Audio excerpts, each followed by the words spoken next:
he would step across the line. Habitually. He's a habitual line stepper. Whoa, whoa.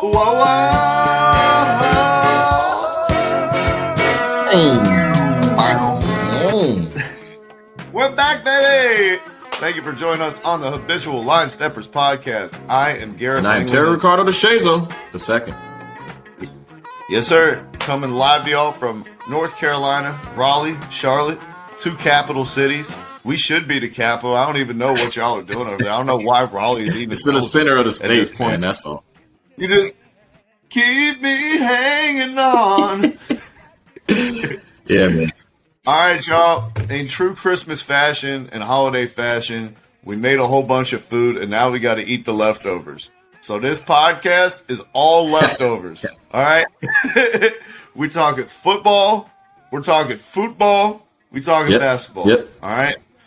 The holy trifecta, the Trinity, Terry. So let's get right to it. Let's get into it, man. What's going on? Let's talk about the man who's changing the wide receiver position forever. All right? No, I'm not talking about Cordell Patterson, although I do got an article coming out on him this week. I'm talking about the Grand Saltine himself, Cooper Kupp. Barry Cooper Kupp this season. Let me read you these stats. Go ahead. 15 games, 132 catches, 1,734 yards, and 14 touchdowns. Damn, dude. You said what? 132?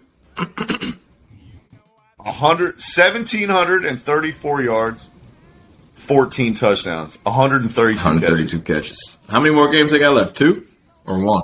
Two more games left? I think he can break the record, man. Marvin Harrison got 143. 2 games left. I think he's got he's definitely breaking that record locked up. As far as the yards, though, I don't know. He'll be close because I think 2,000. Calvin Johnson like 2,000. So that'll be tough. I don't think he's going to get that. I mean, I think the Rams are going to try to help him get the shit. So let's see. How many yards a game does he average? Oh, he's probably getting stupid yards, like 120, maybe 115, maybe more than that. I mean, Cooper Kupp, honestly, we know why he's not getting the credit that he deserves. You know why he's not getting the credit that he deserves. Oh, we already know. He's a minority. He's a minority in the NFL. in that position. But, like, when I first heard about him, I thought he was a slot receiver. Because, usually a white guy, he's a slot. But that guy is a 6'2", 220-pound beast, like, number one option, bro. He's a monster, dude. I had no idea he was 6'2" until this week. I thought he was like 5'10" at the most until this week, and I started reading up on all his shit. Because to me, it's like the ultimate wide receiver. I got to look at him for a decade. His name was Julio Jones. Like, that's what you picture in your mind when you think of like the ultimate weapon. 6'3", 225, 230, runs like a gazelle, jumps out of the gym. It's not really what I thought of when I thought of Cooper Kupp. And yet, he's out here having a better season than any in Julio's whole career. Yeah. And Julio's the best receiver for the last decade. Yeah, he was up there. I mean, there's a bunch of guys you can talk about, but Julio was the guy. I mean, you've seen him in Atlanta. He was pretty much the only target there. It's not like y'all had anybody else to throw to. But Cooper Kupp, I mean, it's not like the Rams don't have any other, targets. I know Robert Woods got hurt and shit, but he was getting a lot of receptions from them. And then they ended up signing Odell Beckham, who's killing it for them. Shout out to Cleveland for fucking his whole life up. And, I mean, Kupp is the guy. He deserves all his credit. Similar to Christian McCaffrey, when people don't want to give him his credit. Cooper Kupp deserves all the accolades that he's getting right now, man. Because this is his second year being an absolute beast. Because last year he was good as well. Yeah. He had decent numbers. The year before that, he had 1,160 yards and 10 touchdowns. Yeah, he was good last year too, man. I was honestly just surprised because it's only because the receptions were so high, dude. Like, that many receptions in a game? Like, number ones, they get yards and touchdowns. But you don't see them getting, that many receptions. Like, that's rare air type of shit. Dudes don't really get 140 receptions in a season. So it's like, and how they're using him, man, is so creative all over the field. Like, you got to give a lot of credit to Sean McVay and their offensive play calling down there. You know, in writing this article about hybrid players and wide receiver running backs and people running routes out of the backfield, I came across a clip of Cooper Kupp lined up as a running back in, like, shotgun formation. He's one-on-one with a linebacker. He gets a one-on-one last matchup with a linebacker and makes him fall on his ass and catches the touchdown in the red zone. Double moved him, pulled the banana. Like, got him good. I don't know how you're supposed to match up with a number one wide receiver coming out of the backfield as a linebacker, dude. That's why football is just such a simple, dumbass game sometimes. Like, the way they kind of line up. That's why, like, I was listening to, I like how the Rams do their shit, though, because the defenses, they don't know how to match up when you switch your, like, number one to, like, the slot and all that type of shit. But you got to change shit up if you want your receivers to get numbers these days, because, like, these defenders out there are just as skilled as these receivers these days, and they're getting taller as well. But I was looking at, I was listening to the Panthers talk about Cam Newton and Sam Darnold when he came back and shit, and they were like, the linemen don't understand the cadences when they switch the quarterbacks when they get to the goal line. And I was like, shut the fuck up. If I say blue 32, we hiking on 3, then you fucking move on 3. Like, why? What's so confusing about that? I never played football. I only played once with pads on. All right, so look, I'm not the guy to be like, I don't understand what the fuck was going on. Like, just say hike and run. Like, Cam Newton not going to throw it. But anyways, football seems to be so complicated. Like, people just can't come up with schemes. Like, just have one guy guard Cooper Kupp. If you don't have the personnel, then that's on you. Like, what the fuck? It's shit. That's on everybody, man, because nobody can guard his ass one-on-one. Nobody. He's running these, like, option routes that have, like, 3 different options on the tree where people don't know how to – they're like, these are not traditional routes. Like, I haven't been taught the technique to even defend this. He's doing, like, fake pivots and shit in the middle of his routes, flipping his hips 2 times and pivoting back. Like, people are like, what type of route is that? I don't even know. It looks like a lightning strike. These offenses got these defenses looking silly. You know what I'm saying? If you got a good quarterback and a bunch of receivers, or at least 2 or 3 skilled guys that can, like, do different things and move around, it's going to be a long day for these defenses. It's taking them all year to even figure out what the fuck he's doing, and they still can't stop his ass. Yeah. I just think he's having a historic year, and I haven't heard too much about it. Like, when Calvin Johnson was putting up these numbers, it was like a Calvin Johnson watch every week. Cooper Kupp is about to break the record, the all-time record for catches in a season. We didn't even know until you just looked it up on the pod. Yeah, I mean, like, I heard he was getting big numbers, but even 3 weeks ago I heard about it. And he was getting big, like 10 catches a game almost every day. I mean, every game or whatever. So it's just like, we know why he's not getting the coverage, but he deserves the coverage now, man. Yeah. The pigmentation, baby. Yes, sir. Hey, man, if we finally have to deal with a modicum of systemic hardship, I think we're going to be able to be okay and jump over this stumbling block. But let's talk about his quarterback, Terry, Matthew Stafford, who did not make the Pro Bowl despite feeding him all these targets, despite having the highest QBR in the NFL of any player not to make the Pro Bowl. Matthew Stafford got snubbed in favor of Kyler Murray. What say you, Terry? Is that right? Just would you have kept Kyler over Matthew Stafford? That's a difficult one, though. Because, like, when you look at the beginning of the season, Kyler Murray was absolutely killing it. All right? Like, there's no discussion about which of those guys was the better one. Kyler Murray was still being talked about as, like, an MVP candidate at that time between, like, what, week 1 through, we're going to say, like, 8, 9? Like, he was up there, top 2, top 3, I would say. But as the season has progressed and Kyler Murray has gotten hurt, and even when he came back, he's playing like absolute garbage. All right. And Matthew Stafford has been consistently good. So I think it's an indictment on the NFL's voting system for the fucking Pro Bowl that Kyler Murray can play like complete garbage and Matthew Stafford has been consistently good. and he's not even like talked about for being in the Pro Bowl. That's a little weird to me, a little fishy. Right. I'm with you, bro. I'm with you. People like the highlight plays. You know, people like the YouTube clips. Kyler Murray is fun to watch, but he hadn't been that good the second half of the season. He's been horrible. And this is what he did last year, too. Yeah. Is this going to be the story of his career? That he always starts hot and then, like, goes in the fucking toilet in the second half of the season? I hope not. It is a thing, though, with, like, his style of play, because he does rely on, like, scrambling and shit. Even though he can throw the ball, but, like, that's easier to figure out than a pocket passer. Like, you know what I'm saying? Just containment. QB containment is not hard to figure out. You know, they can always figure that type of shit out. If you look at any running quarterback towards the first half of the season and the second half, it always changes. Like Lamar Jackson has that problem when he gets to like the playoffs and like the end of the seasons and shit. Michael Vick was having that problem, but he's like a super freak athlete and he didn't read film, so it was a little different for him. Cam Newton had that problem towards the end of his MVP year. That was his problem. Everyone else was watching film and Mike Vick was reading it. He was like, yo, this comic strip is pretty funny. Yeah. They're like, hey, man, that was our third down series from last week. Yeah, but like those dudes have that problem. Like the NFL can figure that out fairly quickly. And RG3 had that problem towards his rookie year as well. His fantastic campaign. RG3 had the Donovan McNabb problem where he's like, I'm going to be Peyton Manning. This running stuff is for lesser quarterbacks who don't understand the game the same way that he didn't understand how to slide. That was his fucking problem.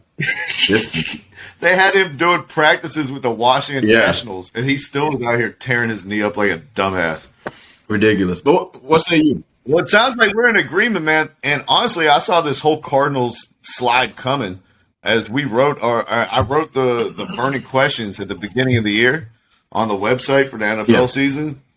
And one of my joints was about the NFC West and how stacked it is. And even though the Cardinals started hot, you got to remember all their additions were like people over 33. Yeah.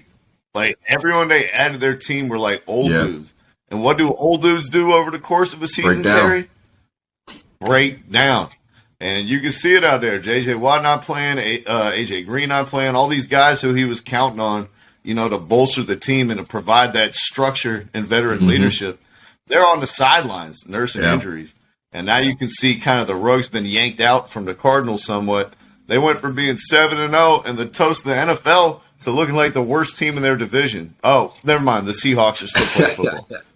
The Seahawks and the fucking 49ers. The 49ers look okay. 49ers look better than look too. Okay. I don't know, man. It's just the Did you hear Kyle Shanahan slept in the office all week before their game against the Titans? That he never went home. The whole week he stayed in his office preparing for the game. And then they lose the game on one of the worst picks you'll ever see. Jimmy G goes full retard. And Kyle Shanahan's like, I gave up 100 hours of sleep for this. I didn't hear that. What's funny is like they keep sliding and sliding. They might slide out of the playoffs if they lose these next two games, dude. You know what I'm saying? They don't have a problem, bro. Oh yeah, they don't have a problem for sure. Well, they had no problem putting players on the Pro Bowl list, though, Terry. You know, we talked about Kyler Murray making it. James Conner made it. The running back from the Chandler Cardinals. Jones, defensively. Chandler Jones in their defense. Look at some of these other Pro Bowl selections that are a little bit head scratching, Terry. Alvin That's Kamara the worst one. That's the one that jumps out to me. That's the worst one. Terry, this selection hurt me more than most because I picked Alvin Kamara first in our fantasy league this year. Damn, son. And I'm not in the playoffs. Not even close? No. So the fact that he made this Pro Bowl joint with 600 yards rushing, to me, is just, it's beyond. How many receiving yards does he have, though? Well, let's look it up. How many receiving yards does he have? So let me take a look at your boy. He's got 668 rushing yards. And give me the stats, you fucking pussies. Give me his receiving. Oh, I hate the way the NFL does their shit. This is bullshit. But yeah, he doesn't deserve it. Even if you think like 600. Oh, I got it for you, bro. Rushing and receiving this year. What? 348 yards. This motherfucker doesn't even have 1,000 yards combined, and you made the Pro Bowl? Are you high? Yeah, that's a little strange. 4 touchdowns receiving, 4 touchdowns rushing. Cordero Patterson has more yards than him and touchdowns. Why isn't he in the Pro Bowl? Is he in the Pro Bowl? Wow. No. Yeah. I mean, like, in the NFC running backs, like, 668, he's, like, in, like, 15th place in rushing yards, and he only has 4 touchdowns. That's retarded. Derrick Henry had more yards than that in, like, his first 5 games. He's AFC, though, unfortunately. I don't give a fuck. It's still 5 games, and he had more yards than you had all season. You're not making the Pro Bowl. Yeah. And to your other point on Cordell Patterson, this is how you know the Pro Bowl is retarded, It's Terry. the voting. He is listed as the first alternate as a returner. Who? Cordell Patterson. We took him off return. Hey, man. Since week 3, he hasn't done any of our returns because he's been too valuable to our offense. He hasn't returned a goddamn kickoff since week 3, and he's the first alternate for return. Let's do some deep dive NFL. Give me one NFC running back you'd rather take over Alvin Kamara, or even 2. Fuck, I'll go Cordell Patterson. Does he start at running back or does he start at receiver? He's a running back. Wow, okay. How many rush yards does he have, though? Yeah. 650? That's not enough. Not enough. Hey, but he's got like 700 pass yards. Does he have 8 touchdowns combined, though? He's 11, I think. Or no, he had 2 yesterday, so 12. Damn. Well, it's Atlanta 13. bias, though. We don't care about Atlanta, so he's out. You got to give me somebody that's got to have like close to 1,000 yards or something. Like the only person I can think of who's also not had like a great season, but is still okay, was Ezekiel Elliott. He has like 900 rushing yards and I think like 300 receiving yards or some shit. I wouldn't be terribly mad. Alvin Kamara didn't even play like the decent amount of the first half of the season. Like, didn't he miss like the first 6 weeks? You know what? Let me look this shit up. I'm about to look up Leonard Fournette. Did Leonard Fournette have a better year than Alvin Kamara? I think he might have, bro. I mean, like, the NFC, I can't think of anybody else, honestly. I mean, because they got James Conner and they got Dalvin Cook. So like, I think they definitely deserve it. But after that, I can't really think of an NFC running back that's like dominated. But Alvin Kamara he doesn't deserve the shit at all. Like, not for 1 second. My man is averaging 3.6 yards a carry, which is complete garbage. Like, that's horrible. You're getting stuffed at the line every single time, dude. It's absolutely fucking ridiculous. I totally agree with you. Who's the Packers running back? I mean, shit. Aaron Jones. He definitely could have made it. That's a great pick. I know Leonard Fournette and Robert Jones are like splitting carries in Tampa Bay, but Kamara, bro, hell no. I can't think of anybody else though, honestly. I'm trying to look up Fournette's stats right now. I don't know what the fuck is going on with my computer. Oh yeah, he got better stats than Fournette for sure. Or he got better stats than Kamara for sure. He's got 800 yards on the ground and 8 touchdowns, running for 4.5 a pop per carry. And then receiving wise, he's got 500 yards catching and another 2 touchdowns. God. Yeah, Leonard Fournette should have made the Pro Bowl. Is this 100% fan vote? What is this? It's got to be 100% fan vote. Because when you look at the names, it's all names, though. You know what I'm saying? Like, this whole Pro Bowl shit is, like, all fucking just names that that are good. Even though they didn't do anything crazy, but, like, they're first round, second round picks in your fantasy draft type shit.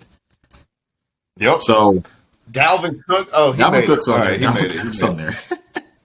Dalvin Cook's on there. Ezekiel Elliott, like you said, definitely could have made it. Just over Alvin Kamara. Like, I think even Antonio Gibson could have made it. Who's he play for? Are you serious? I'm going to give you the city bias. Who's he play for? The football team. No. They ain't getting nobody. They're 3 years away from getting a Pro Bowler. It's a suspension from being the Redskins for all those years. I don't think do they even have a player on the team? They got an offensive guard and Jonathan Allen, who I know him. He's really fucking good. That's it. That's all they got. One per offense, defense. We can't get any more. All right. Yeah, I'm sticking maybe Leonard Fournette. Probably that would be. I think Leonard Fournette would be the guy. I'd say Leonard Fournette, and if not him, then Cordell Patterson. This Cordell Patterson thing you keep talking about, I don't know. Listen, man, he's our whole offense. Yeah, but he should win MVP. Is what he should. We don't like Atlanta, man. I don't know what to tell you. Well, that brings me to my second point, Terry. What's that? Actually, I'll let you go. Who's your biggest Pro Bowl snub? Both rosters. Biggest Pro Bowl snub? Yeah. What's grinding? Who's grinding your gears that they got left out? Let me take a look at this shit one more time. In lieu of one of these scrubs. I think if I look at the Justin Herbert, he made it. Lamar Jackson shouldn't make it. There's got to be a third quarterback in the AFC besides fucking Lamar Jackson that needs to be on this team. I can't think of the guy. Who's the guy? Give me a quarterback in the AFC that deserves it over Lamar Jackson. Not Carson Wentz. He's close. A quarterback in the AFC that determines it over? Yeah, Joe Burrow? Pat Mahomes? Pat Mahomes is on there. Justin Herbert? Justin Herbert's on there. But Joe Burrow? Lamar Jackson doesn't deserve to be on there. How about this one? Josh Allen. He's an up and down season, but maybe. Hey, maybe. Josh Allen, 58 QBR for the season. Yeah. Right? Who's there? Lamar Jackson, No. 50 QBR for the season. Yeah, Josh Allen, he might deserve it. He might. Better record. And he hasn't been hurt. Lamar Jackson's been hurt for like 3 games. Yeah. Yeah, I gotta say Josh Allen maybe, and honestly, maybe even Derek Carr. Ooh, like with everything going on around Derek Carr, loses number 1 wide receiver in the middle of the season. Darren Waller hasn't done shit all year, and he's still like quietly 53 QBR, like keeping them. No, you're right. He's had a really good fucking season. I mean, shit. He needs to get up out of there and go to the Steelers or something, man. Yeah, Derek Carr is not being appreciated up in They definitely need him, bro. If Tannehill had a fucking better season, I would have said him for the Titans, but he just has like mediocre ass games all the time, dude. Yeah, they're just so run dependent. Yeah, Derrick Henry's an absolute monster. And plus, oh my god, never mind. Tannehill has 15 passing touchdowns, 14 interceptions. Yeah, you're not going to the Pro Bowl for that. Shit, I mean, if fucking Alvin Kamara can make it with those pedestrian ass numbers, why can't a quarterback? Hey, but talking about pedestrian numbers, Lamar Jackson has 16 touchdowns and 13 interceptions. There you go. With a 50 QBR. Terry hasn't even thrown for 3,000 yards this season. Jeez, yeah. Hey, man, I'm telling you. My God, he doesn't deserve it, bro.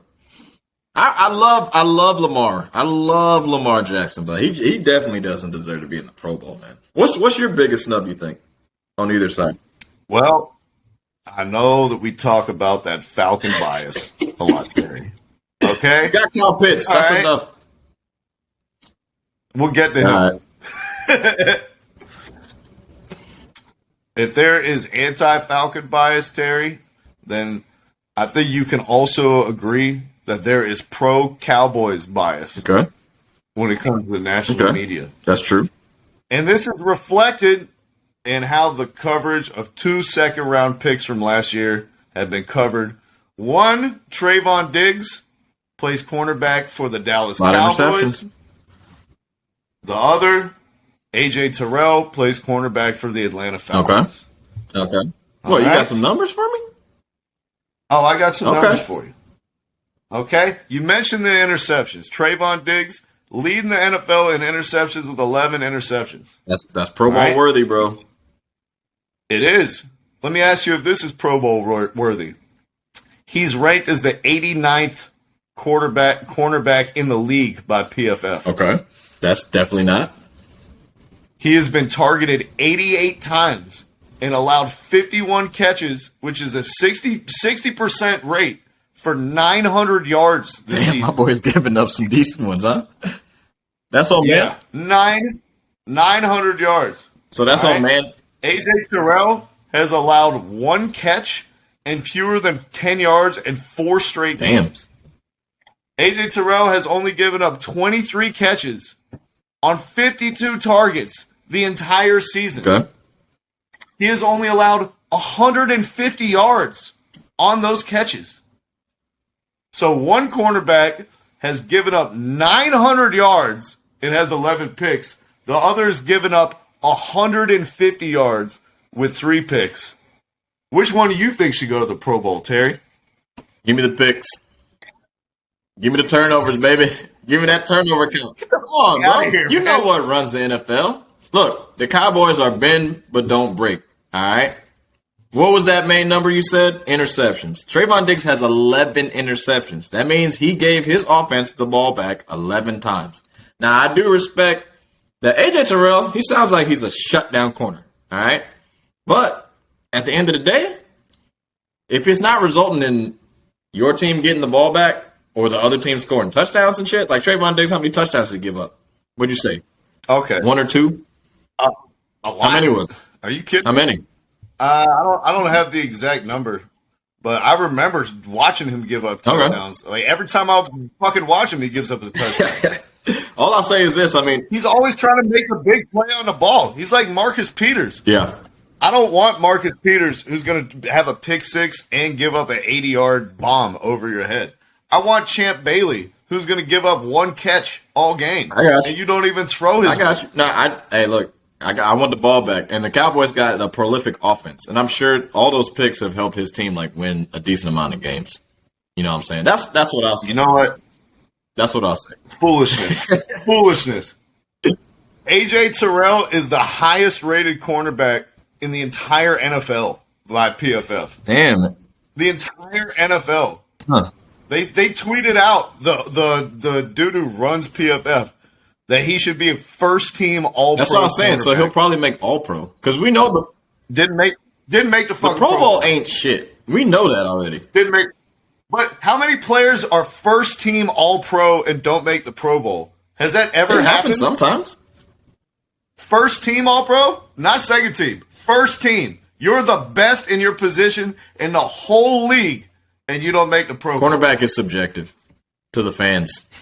It's subjective to the fans because they can't see exactly what's going down. If you don't get the ball thrown to you, what are you supposed to do? If you allow 150 yards over the course of a 16-game season, you're going to the Pro Bowl. If you're a cornerback and you give up 10 yards a game, you can't ask for anything more than that. I mean, you're right, bro, but like they're not giving him any credit. I don't know what to tell you, man. Nobody wants. Well, that's my biggest snub, Terry. AJ Terrell. He should be in there over Trayvon Diggs. Actually, I'm fine keeping Trayvon Diggs in there if you want. But take out Marshawn Lattimore and take out Darius Slay from the So Eagles. Jalen Ramsey still shut down corner, huh? Yeah. Well, he does so much stuff for them. Like, their whole defense operates because he can play nickel. And so he can travel, he can play outside, or when he plays nickel, he'll blitz and then come inside on rundowns. So I would put him in just because, like, their whole defense is based around his talent and all their scheme and shit. Without him, they would not be able to, like, do nearly as many of the things that they do. So I'll keep him in there for that. Lattimore is what, second year? Or is he a rookie? He's a fifth-year player. Yeah, okay. I want to say. I guess I was thinking about another corner that they had got, I thought, in the draft or whatever, but yeah, I mean, look, man. Yeah, he was drafted in 2017. Oh, okay. So he's been there for a couple of years. I mean, it is, I will say that is a big snub. But like I said, it seems like just looking at these names, it just seems like it's fucking the fans have voted for this shit. Like, I don't know what the percentage is between, like, fans or coaches and all that shit. Like, we know the NBA's voting style, but I don't know what the NFL's voting system is. So, just looking at this, though, it just looks like it's... It looks like it's too much fan shit. It looks like we're about to see Yao Ming going in as a fucking... on the special teams Pro Bowl roster. There's a long I don't give a shit about the Pro Bowl because... a lot of these guys aren't even going to play in the game anyways. It's just about the recognition. That's all it's about. Nobody cares about the game. We want all pro. It's about the recognition. But they're making a mockery of it, Terry. They're making a mockery, selecting people like Denzel Perriman to the Pro Bowl. He is a 50 overall grade by PFF. His work is ranked as one of the worst inside linebackers in the entire league. Hey, look, man. But he's second in the NFL in tackles because they can't stop anybody. And so they're like, oh, we got to send him to the Pro Bowl. He's second in the NFL in tackles. Yeah. You're right, man. You're right. It's fishy. The Pro Bowl's fishy. But like we said, most of these dudes are going to opt out of playing, and then a whole bunch of other guys are going to make the Pro Bowl. And then they're just like, everyone made the Pro Bowl this year. 500 guys made the Pro Bowl. You remember when Jameis Winston made the Pro Bowl when he threw 30 picks in one season? You remember that shit? Yeah, that shit's crazy. He's got an appearance on there, which is fucking wild. I don't know. You know what? Pro Bowl ain't shit, man. Who gives a? I remember who was that fucking other big light-skinned dude who they had playing quarterback for the Bucks? He made the Pro Bowl. You said light-skinned cornerback? Quarter. It was another Josh, I want to say. A Josh quarterback. Who was their quarterback 4 years ago? He made the or 5 years ago, he made the Pro Bowl. Some light-skinned dude who sucked ass. Which team did he play for? You know? The Bucks. Oh, shit. Freeman. Was it Josh Freeman? Shit, I don't know. You might be right. He made the Pro Bowl. Yeah, I think I know who you're talking about. Yeah. I mean, undeserved. Well, and then at the end of the day, you got the opt-outs, and then all the teams that make the conference championship games, they're not going to play. Like, all the players that made the team, they're not going to play. So it's going to be a long list. It's going to be going all the way down. And we're going to be looking at dudes like Ryan Tannehill making it. Tua Tagovailoa, Mac Jones. They're going to be in the fucking Pro Bowl. And we're like, yo, what the fuck? I don't watch it anymore. Hey, is this a Pro Bowl or a luau? You know they have it in Hawaii. Yeah, they play in Orlando now. Yeah, they don't play. What? They're not having a Pro Bowl in Hawaii? Orlando, bro. I don't know if it's forever in Orlando, but see, that's why Cordero Patterson he was like, miss me with that shit anyway. I'm not going unless we go to Hawaii, man. I don't feel like going to Orlando. Hey, look, it's all about the that all pro, man. That's all we worry about. Yeah. All about that all pro? Well, there's a young man, Terry, who has a chance at making Pro Bowl and all pro. And you don't have to go way down the Pro Bowl list to find his name. It's at the top of the list. And his name is Kyle Pitts, the rookie tight end from the Falcons. Terry, he's breaking all the records. He just broke Tony Gonzalez's single season record for yards by a tight end in a season for the Falcons. He has over 900 yards, not even done with. He has 2 games left. He's on pace to break Mike Ditka's record for receiving yards by a rookie. Although I will say Mike Ditka did that in 14 games and also scored like 15 touchdowns. And Kyle Pitts has one touchdown for your boy Kyle. What's going on with that? Who's your offensive coordinator? You need some better schemes, man. Arthur Smith. Listen, our offense is we either run the ball up the middle and get stuffed on the goal line like we did 16 times in a row the previous game. Yeah.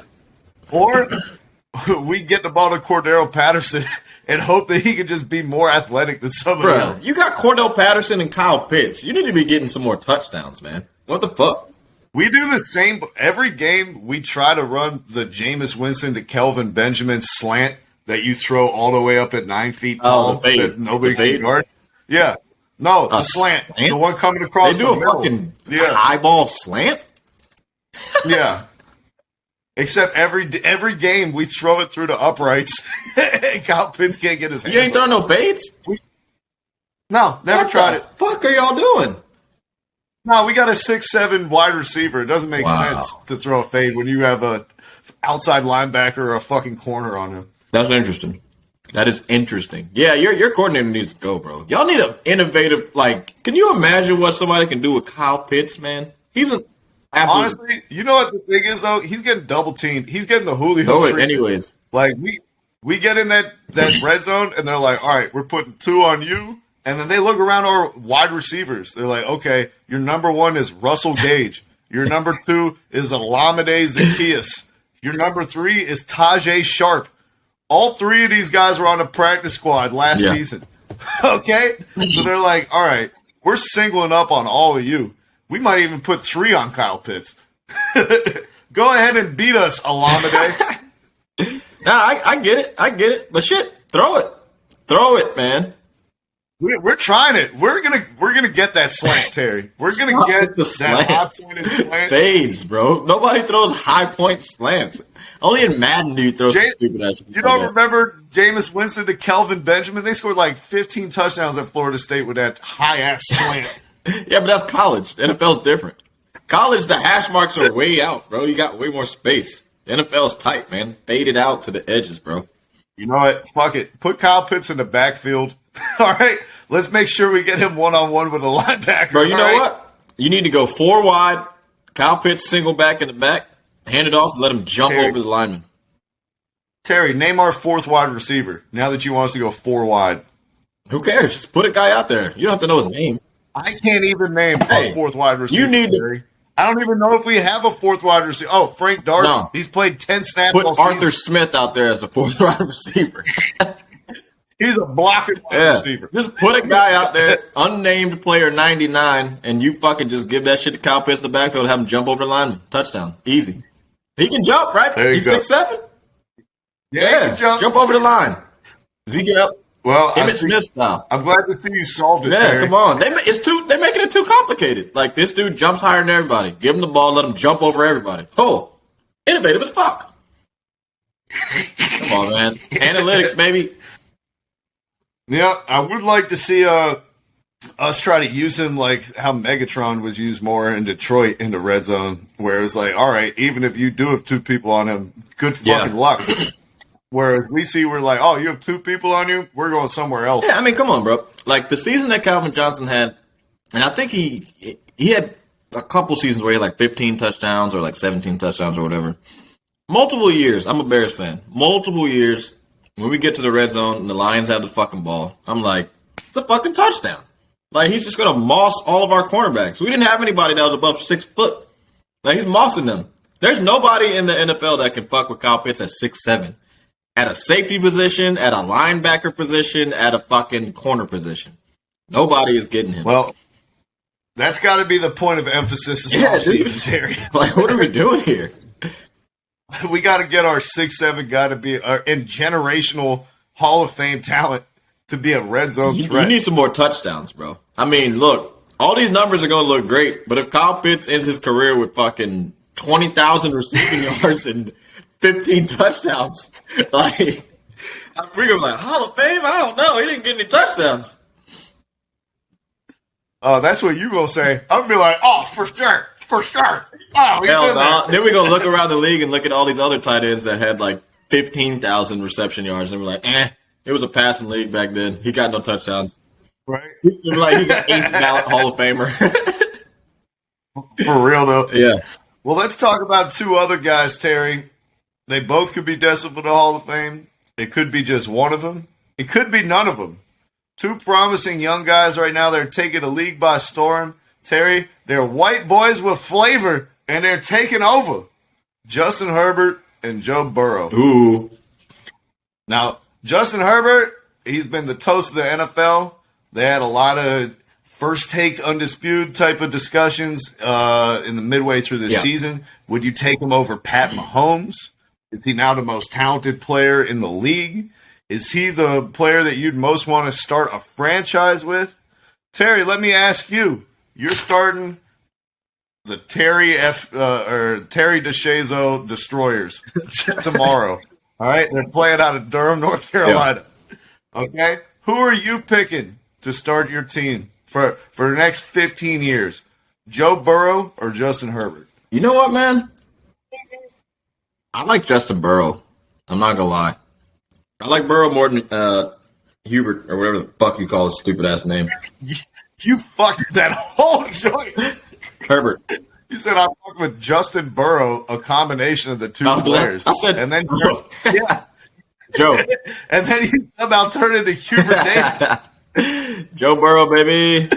I like Joe Burrow, man. I mean, bro, before he tore his ACL in his rookie season, he was dominating the fucking league. All right.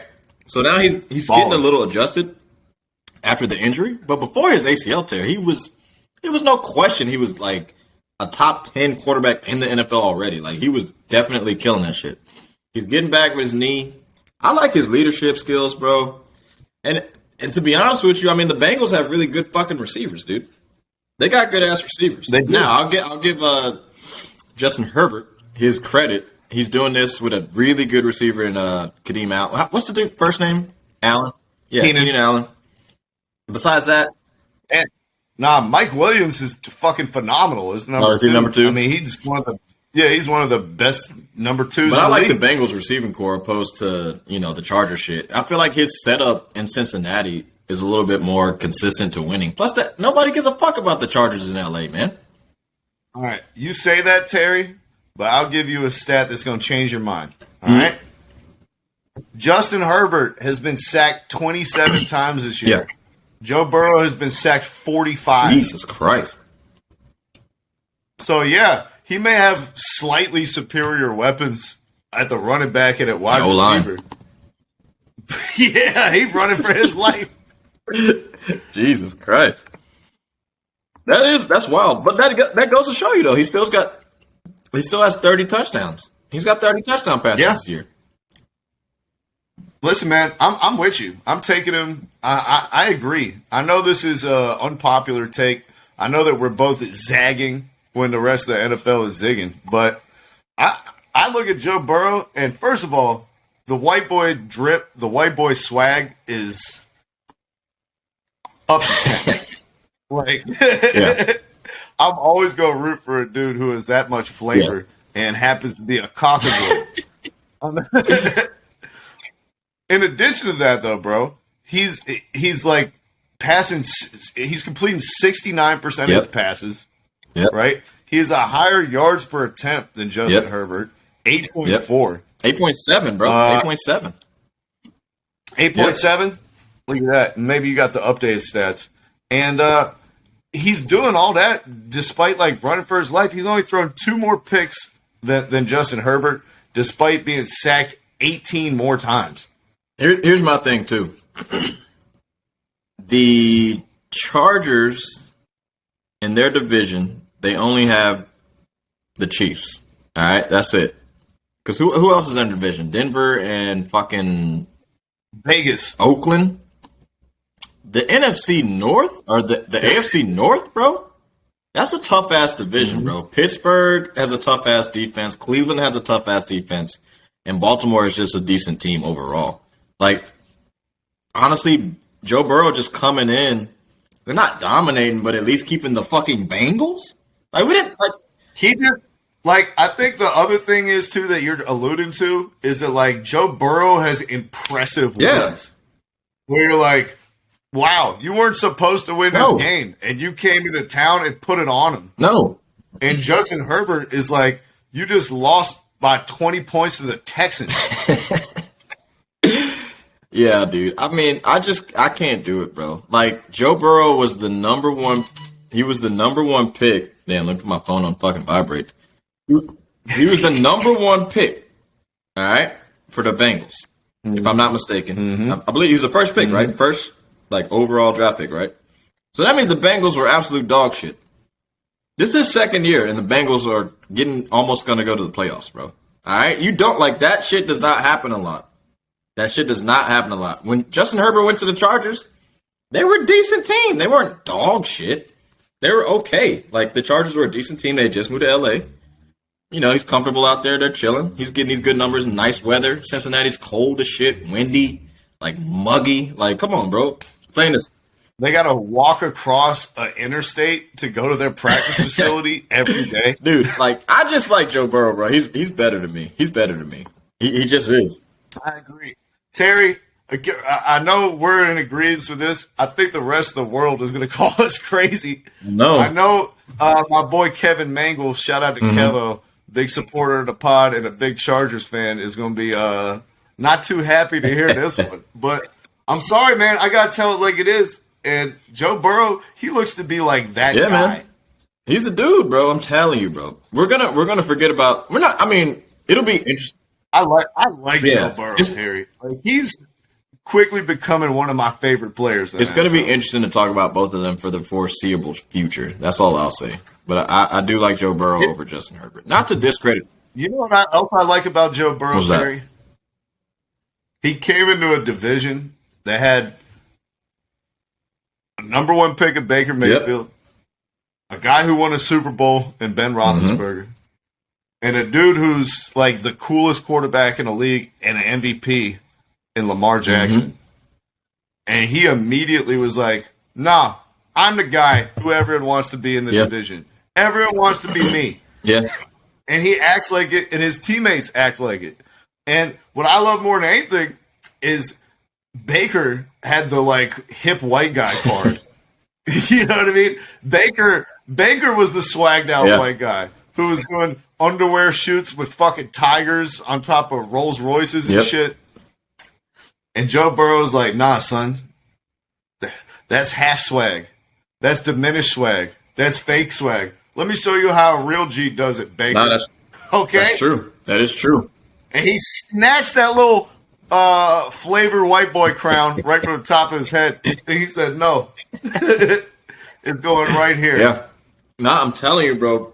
People need to think about this shit. I'm telling you, number one quarterback picks for absolute garbage teams do not completely turn the team around in their second year, bro. It just doesn't happen that quick. Like, that shit ain't gonna happen for fucking Trevor Lawrence. He's special. Yeah, bro. He's special, Come man. on. He is special. He's an absolute beast. Ask Baker Mayfield how hard it is to fucking win. This dude had everything set up around him. Perfect.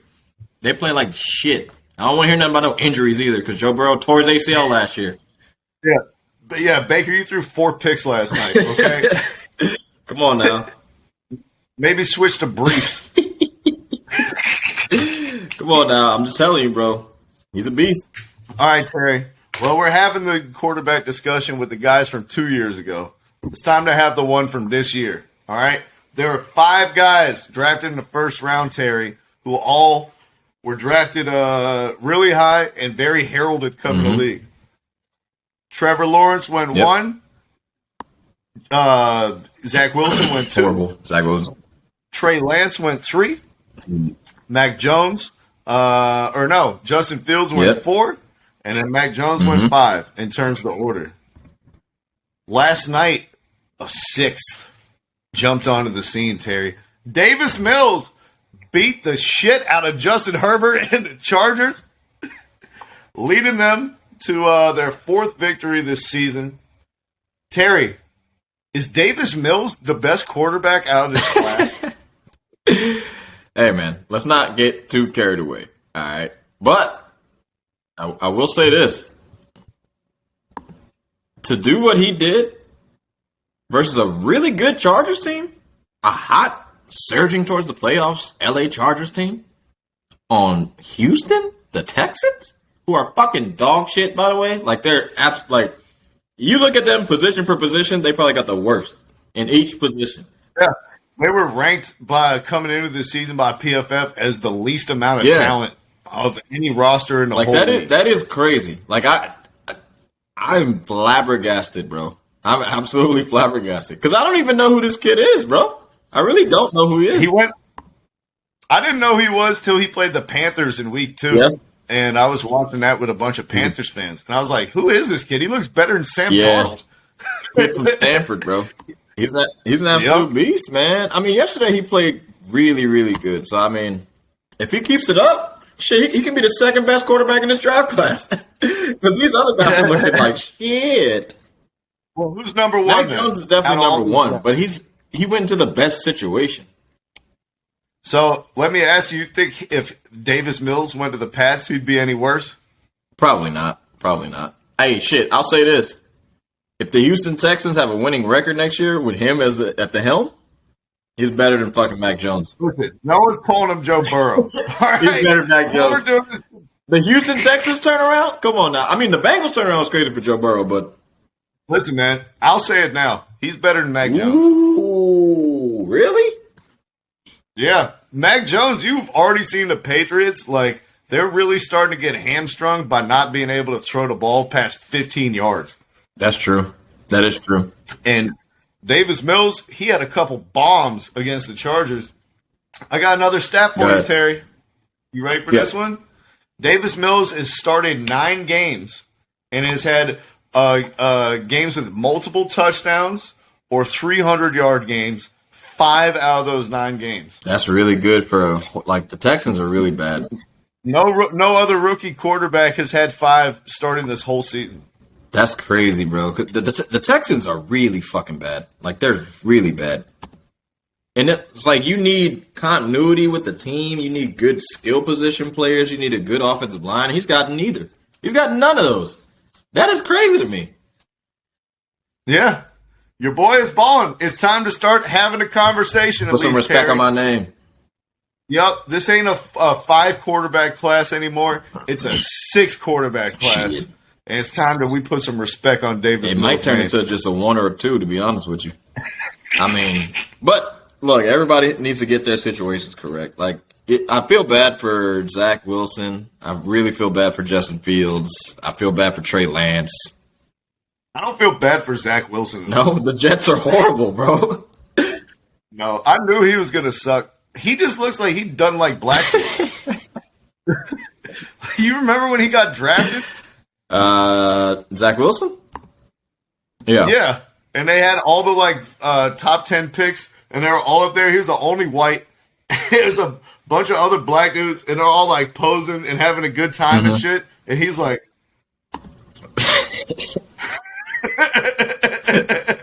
he was like, what is this?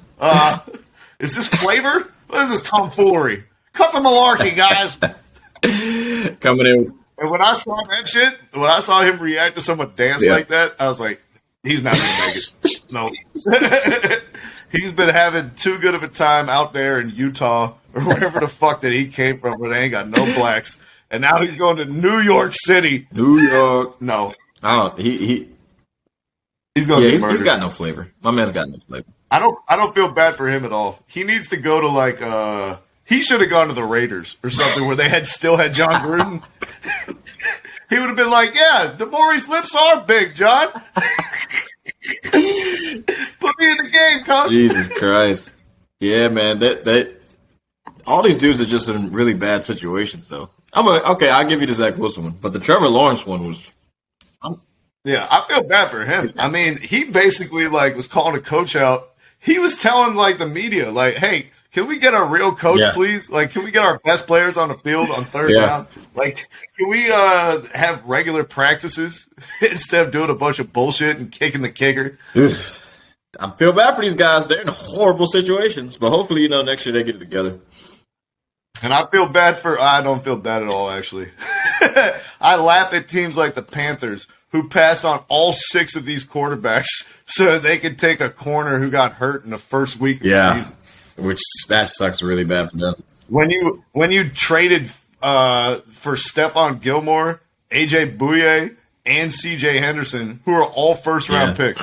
But what's funny is, the Panthers defense is really good, despite getting the shit rocked out of them yesterday. But it is hard when you're playing defense in multiple possessions, you stop them, but then your offense goes 4 and out, and you're just completely tired, and you got to get back on the field again.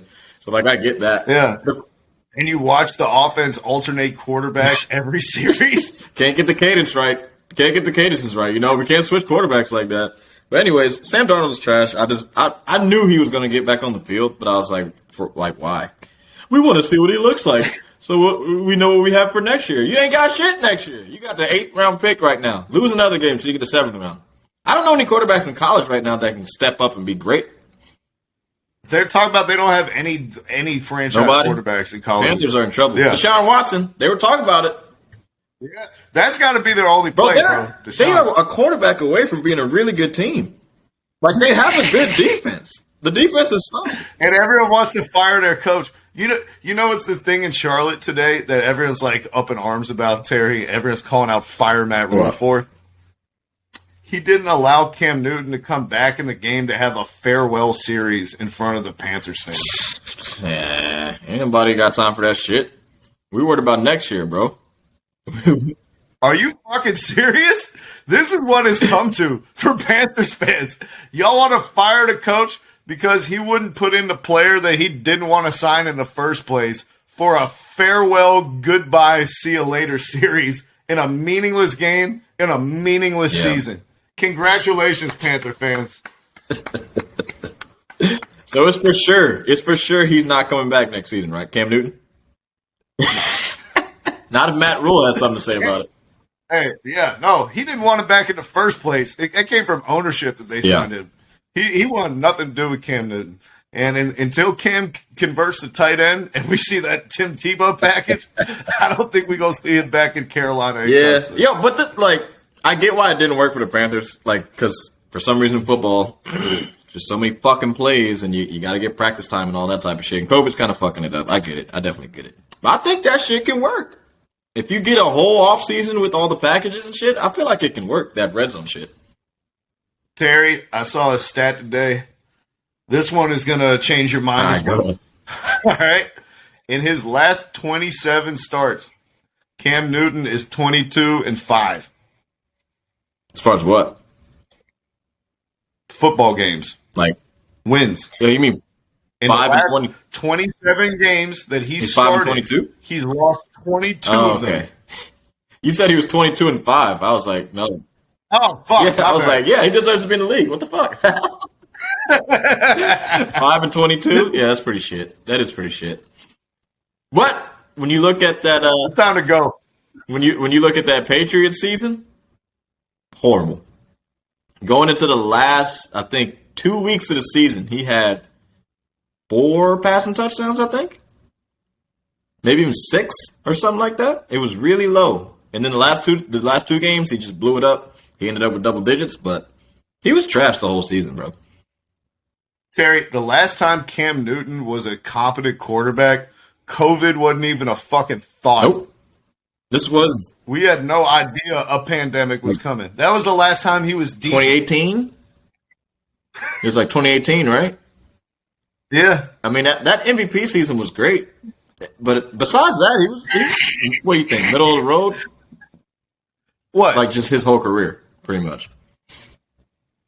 I would say, what is it? Mercurial? Decent. Vacillating? Decent.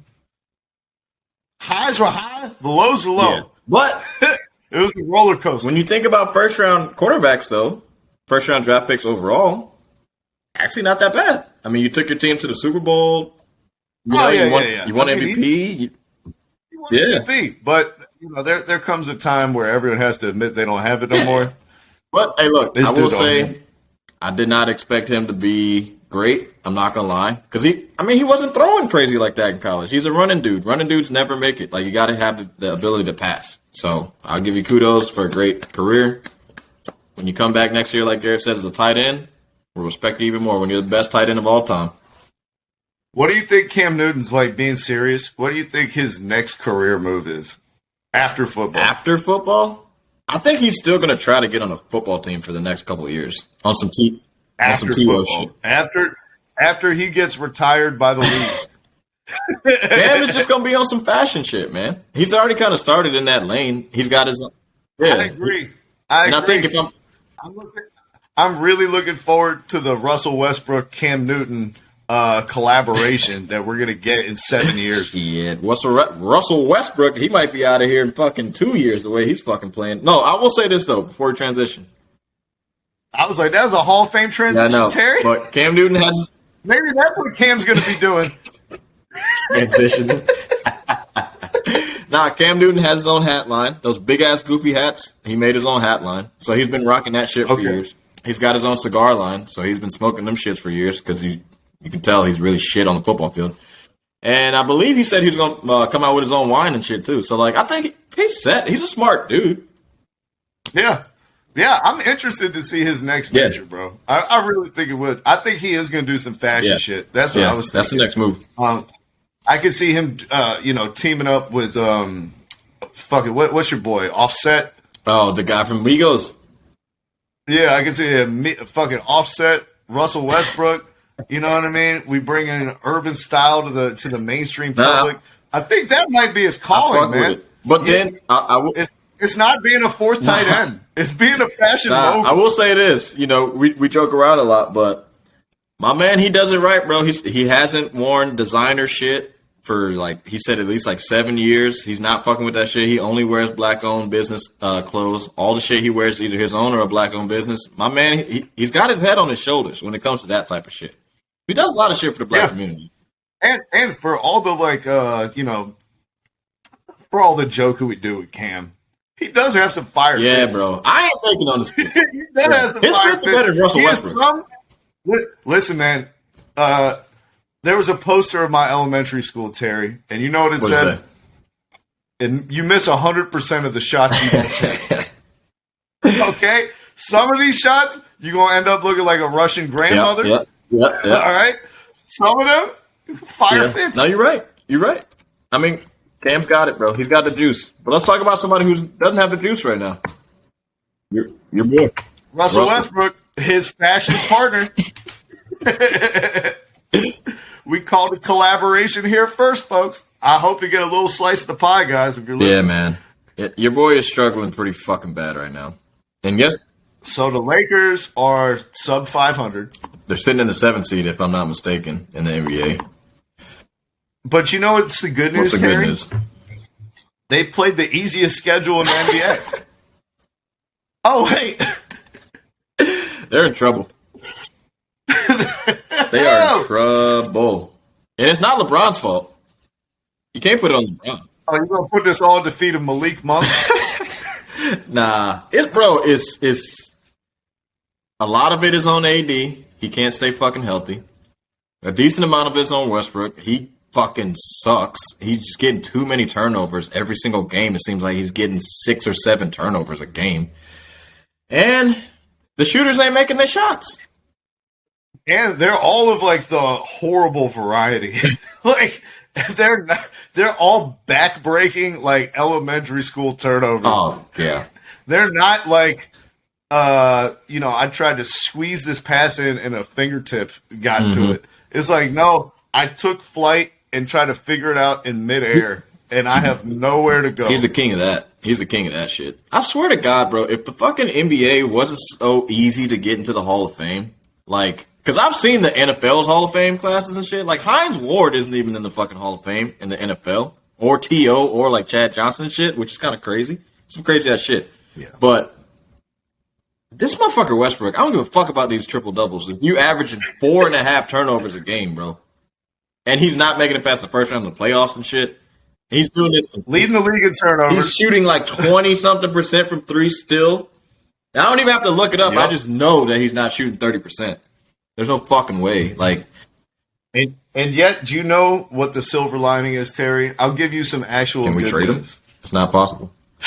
No, that's it. Unless you want John Wall back, you got to trade for John Wall again. No, hey, look, just give me somebody that doesn't turn it over as much as him. I think they can win. Shit. All right, here's the stat. The key three, right, of Anthony Davis, LeBron James, and Russell Westbrook has played 291 minutes together on the court this season for the Lakers. In those minutes, they have a plus 3.7 net rating. So, for all of the hand-wringing that we've done, Terry, for all the talk about how these pieces don't fit and they can't make it work, they're actually positive with those guys on the court. They're actually winning those minutes when the big three is out there. But Terry, as you know, has always been the problem with LeBron teams. How the fuck do they score when he's not on the court? Yeah. And they have been getting absolutely murdered. We've seen Talen Horton-Tucker try to take up the creative responsibility. We've seen Rondo try to do it. Right now, Lakers faithful are hoping and praying, putting all their expectations on Avery Bradley. Like he's going to be the guy to save them. They just signed Darren Collison. It's getting bad. It's getting bad. He's been retired for a year and a half. They signed Isaiah Thomas. He hasn't even been in the league. He hasn't even been playing in They Turkey. signed Isaiah Thomas, Darren Collison, Avery Bradley, who got cut by the Warriors. Like, you know he ain't shit if you're getting cut by the Warriors. I can't even think of who else they signed, which is just fucking makes no sense. DeAndre Jordan signing made no fucking sense. He's playing like shit. Dwight Howard's doing nothing for him. Made a ton of sense. We called it at the time. AD's a bitch. Yeah. Yeah, he don't want to play center. Even he said at the beginning of this year. What did he say, He wants to Terry? play the 5, and LeBron play the 4. Have we seen it? I've been seeing him get baby by Carl Anthony Bitch Towns, who's becoming a man. Right. Anthony Edwards is injecting some fervor into Carl Anthony Towns, man. He's starting to believe. You saw the clip, It's right? like- You seen the clip where he baby Davis, and he Yep. said baby. I said, oh my God. AD's a bitch. It's official. Yeah. Yo, AD, I don't think he's ever going to recover from this shit. I think the NBA is going to regret putting Anthony Davis on the top 75. Because I think that this motherfucker. It was hasty. That was fucking hasty. Quick. I wouldn't have put him up there that But his early. numbers are. They're projecting that shit. Yeah, he does have 7 years of good numbers, but he can't stay healthy for the past 2 years after the championship for the Lakers. He can't. Is Chris Webber on the NBA 75? I think he was. All right. If he's not, Anthony Davis should not be on the NBA 75. Yeah, that's tough. But yeah, because he didn't win in New Orleans. That's my biggest gripe with him. He didn't win until he got with. And when he did win, it was in a fucking bubble where you only played 8 games and everybody else is super distracted. And you still weren't the best player on the court. It was LeBron. I'll commend him for staying healthy for a full playoff series, but it was no travel. You know what I'm saying? His body, man. It's unfortunate, dude, because like we were saying before, he is fucking great. Terry, it's not just his body. It's his makeup and his mentality. Yeah. Terry, do you know who's shooting the worst from 3-point and mid-range of any player in the NBA this season? Not Russell Westbrook? It's Anthony Davis. Wow. That's crazy. I know he was struggling, but I didn't know he was struggling that much. Anthony Davis has missed more jump shots than any player in the NBA. Jesus Christ. Oh, my God. His three-point percentage is 17% now. I knew it was bad because I watched him in the beginning of the year. Yeah, they want to hit him with the okie doke and just blame Russell Westbrook for everything. Yeah, right. But we know the true story. LeBron's been out. Anthony Davis has been the best, or supposed to be the best player on the court. Anthony Davis is a dude that when he got traded to LA, they're talking about they have 2 top 5 players now. You're right, yeah. Top 5 is missing the most shots in the NBA. Hey, we searching for the real Anthony Davis because this guy's an imposter. This guy's a fucking imposter, bro. Until he takes that Pau Gasol advice, put them big boy pants on, get your big ass down to the block, and stop standing out at the 3-point line.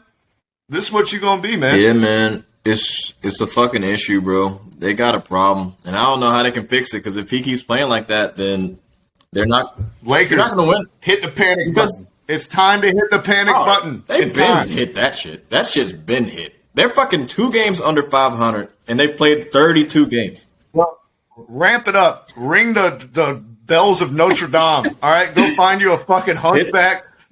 Get Benedict Arnold to run through the town saying the Clippers are coming. The Clippers are coming. Look, they need to wake up. They need to hit that black person horn and wake them up. It's over. Yo, LeBron cannot. Do they realize that this dude? What is this? His 19th season in the NBA? 17th? I don't even know. 2003. Huh? 2003 is when he came to the league. So probably 19. Like this is his 19th season, bro. He can't fucking play 39 minutes a game still. I do not want this to be where LeBron fucking tears his fucking ACL or his Achilles, and you guys piss me off. And Terry, we said it last year, and this is a bit of a somber, sobering note, but I think it has to be said, man. After that Solomon Hill injury, LeBron has not looked the same. Yeah, I mean, that's true. We asked, have we seen the last with that version of LeBron James? Have we seen the last absolute of it? Dominating like a whole game by himself? Yeah, that's over. It's done. that ended with that injury, and that's a really sad thing because now LeBron he's taking like 10 threes a game. He's pretty much a jump shooter and a post guy. But he's still really fucking good. No, he's still really good, but he's now entered a new chapter where he doesn't look the same. Nah, he definitely doesn't. We're not going to see the same LeBron, but I will say this though, like he's still going to be good. I mean, he's LeBron fucking James, but I do think it's a sad end of the chapter that got ended by injury. You know what I mean? On such a reckless, needless play. And now we'll never get to see one of the greats at the peak of his athletic powers. Yeah, he changed his game, but he's still going to be a beast. He's still dominating games, but it's this every night shit that's killing him. Like, he expected these other guys to help him out. One can't stay on the court, and one, we don't even want him on the court. Like, Russell Westbrook is playing really, really bad. And at this point... You know what's crazy about Russell Westbrook, though, Terry? He's hitting like 40% on corner threes. That's wild. That's the shit that's keeping him up. He's actually shooting 30% on the dot now, which is wild. It's wild. Yeah, that's the only thing keeping him up. But you know who's always in the corner, Terry? Who? Anthony Davis. Not Russell Westbrook. If they can make Russell Westbrook the screener, like we talked about, the Draymond Green miniature version, and you just short roll, play make, and if you do shoot it, it's going to be catch and shoot from the corner three wide open, or pump faking and blowing past somebody right to the rim. If they can get that out of Russell Westbrook, this is still a contender. Yeah. I don't think they will. I think, see, a lot of people in the national media, you know, they've been saying, like, they don't see the Lakers making the playoffs and shit. I think they're going to make the playoffs, but it's going to be another first-round exit if they don't get to that fucking 5 seed. Like I said. Oh, whoa. Stop the presses. They're not making the 5 seed. Let's end this speculation right now. 7 seed play-in game. They're playing in a play-in game. They played the easiest record in the NBA, and they're below 500. You're not making the playoffs. I think if they get everybody back, they should be okay.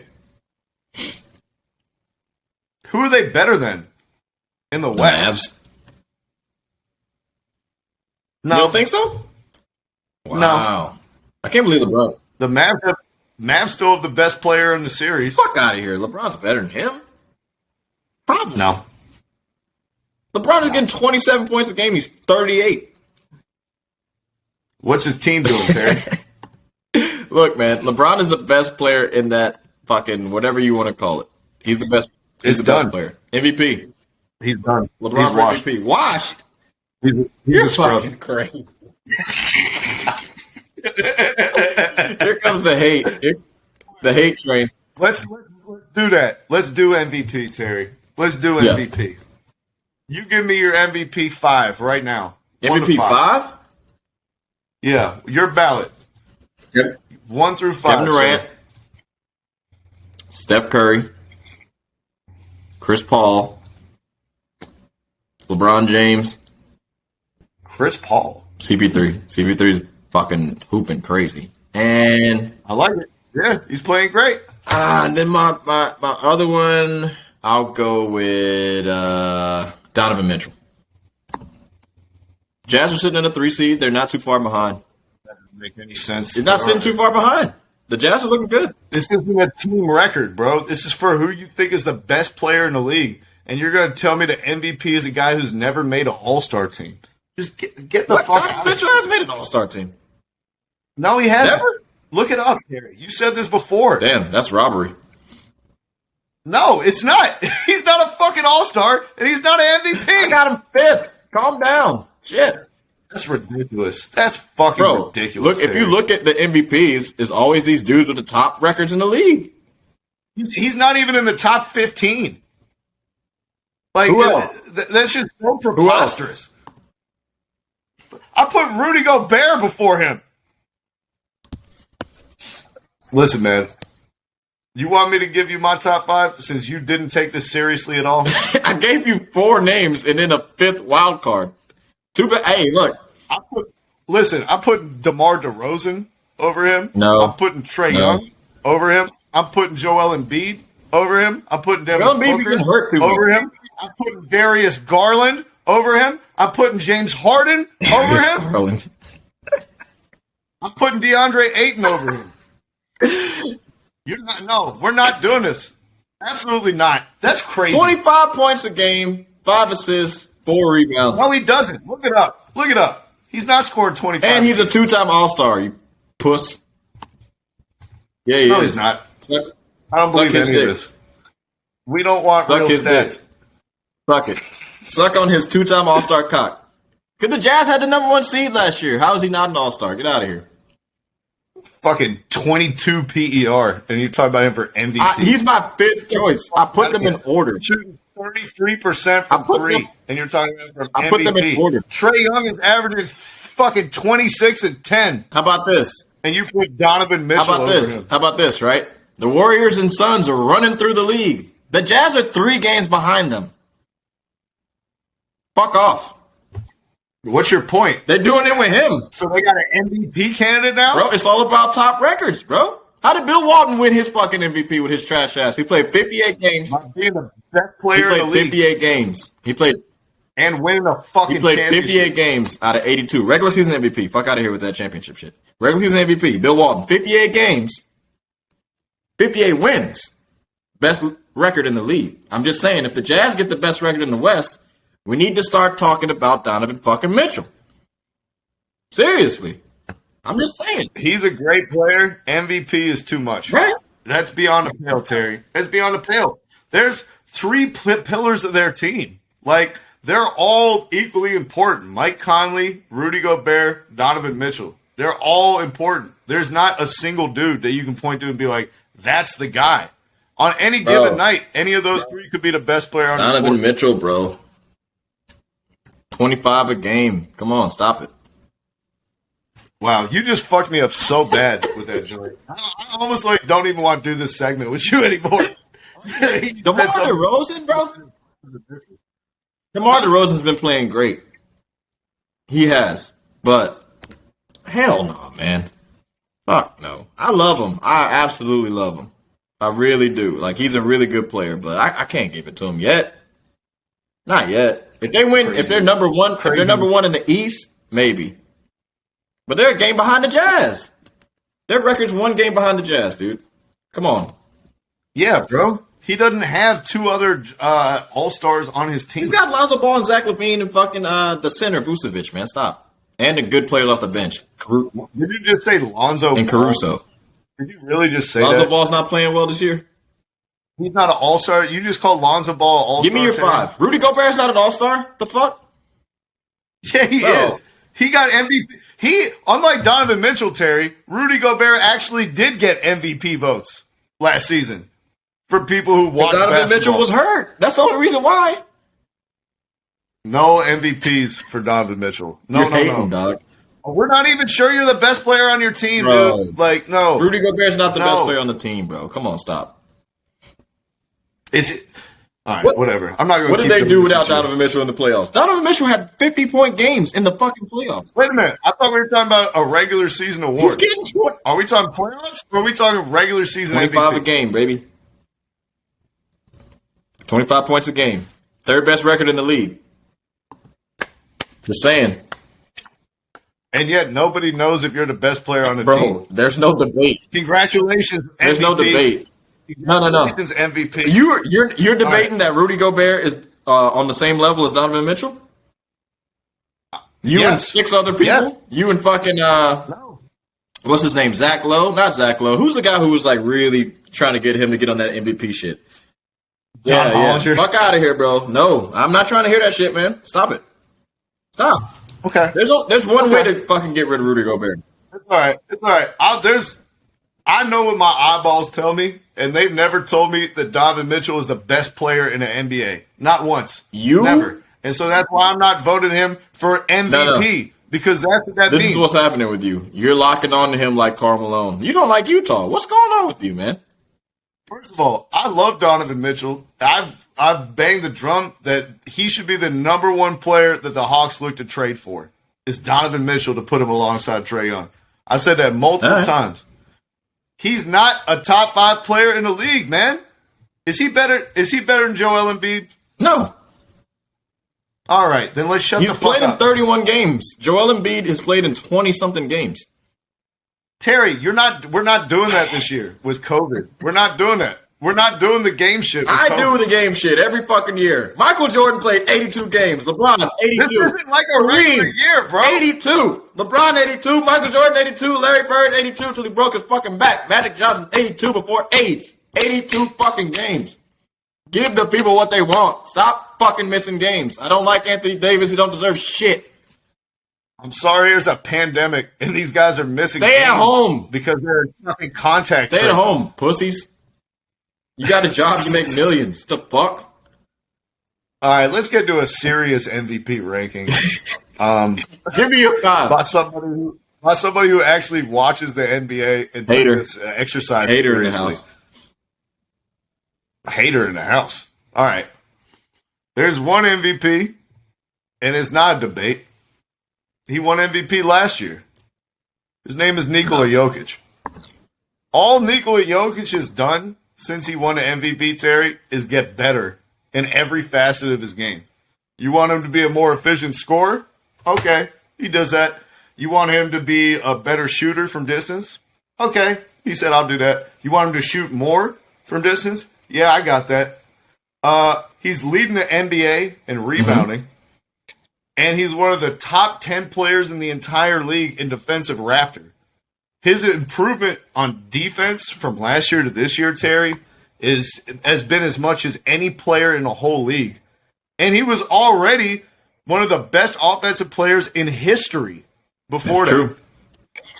To me, there's no comparison. He's playing on a team where you couldn't name 4 guys on the Nuggets who played this week with all their injuries and all their COVID shit. Yeah, that Michael Porter. And somehow Jokic has dragged them. They have a better record than the Lakers, Terry. Yeah, they do. That's 500. They're 16-16. With nobody around him. So that's my pick for number 1. This will go down as one of the most unappreciated great seasons in NBA history. No one's going to pay attention to the Nuggets because they don't have Jamal Murray or Michael Porter. But Nikola Jokic has been one of the most unstoppable forces in NBA history this year, Terry. Yeah, he has. He definitely has. So he's your top pick? He's my top pick. He's not going to win it. You know that, right? No, he's not going to win. Okay. It's like the Pro Bowl, right? Somebody's going to vote for DeAndre Jordan just like they did last year. Not for the MVP. Come on now. They take the MVP. They vote for him for defensive player. They take the MVP serious. Yeah, we'll see. Well, listen, man. Here's my case for Jokic. Russell Westbrook won it for putting up insane numbers on a 500 triple-double team. bullshit, yep. And this season that Jokic is having, to me, was much more impressive than that triple-double season by Russell Westbrook. Which one? The first triple-double or the second? The one that he won the MVP for. Just the first one?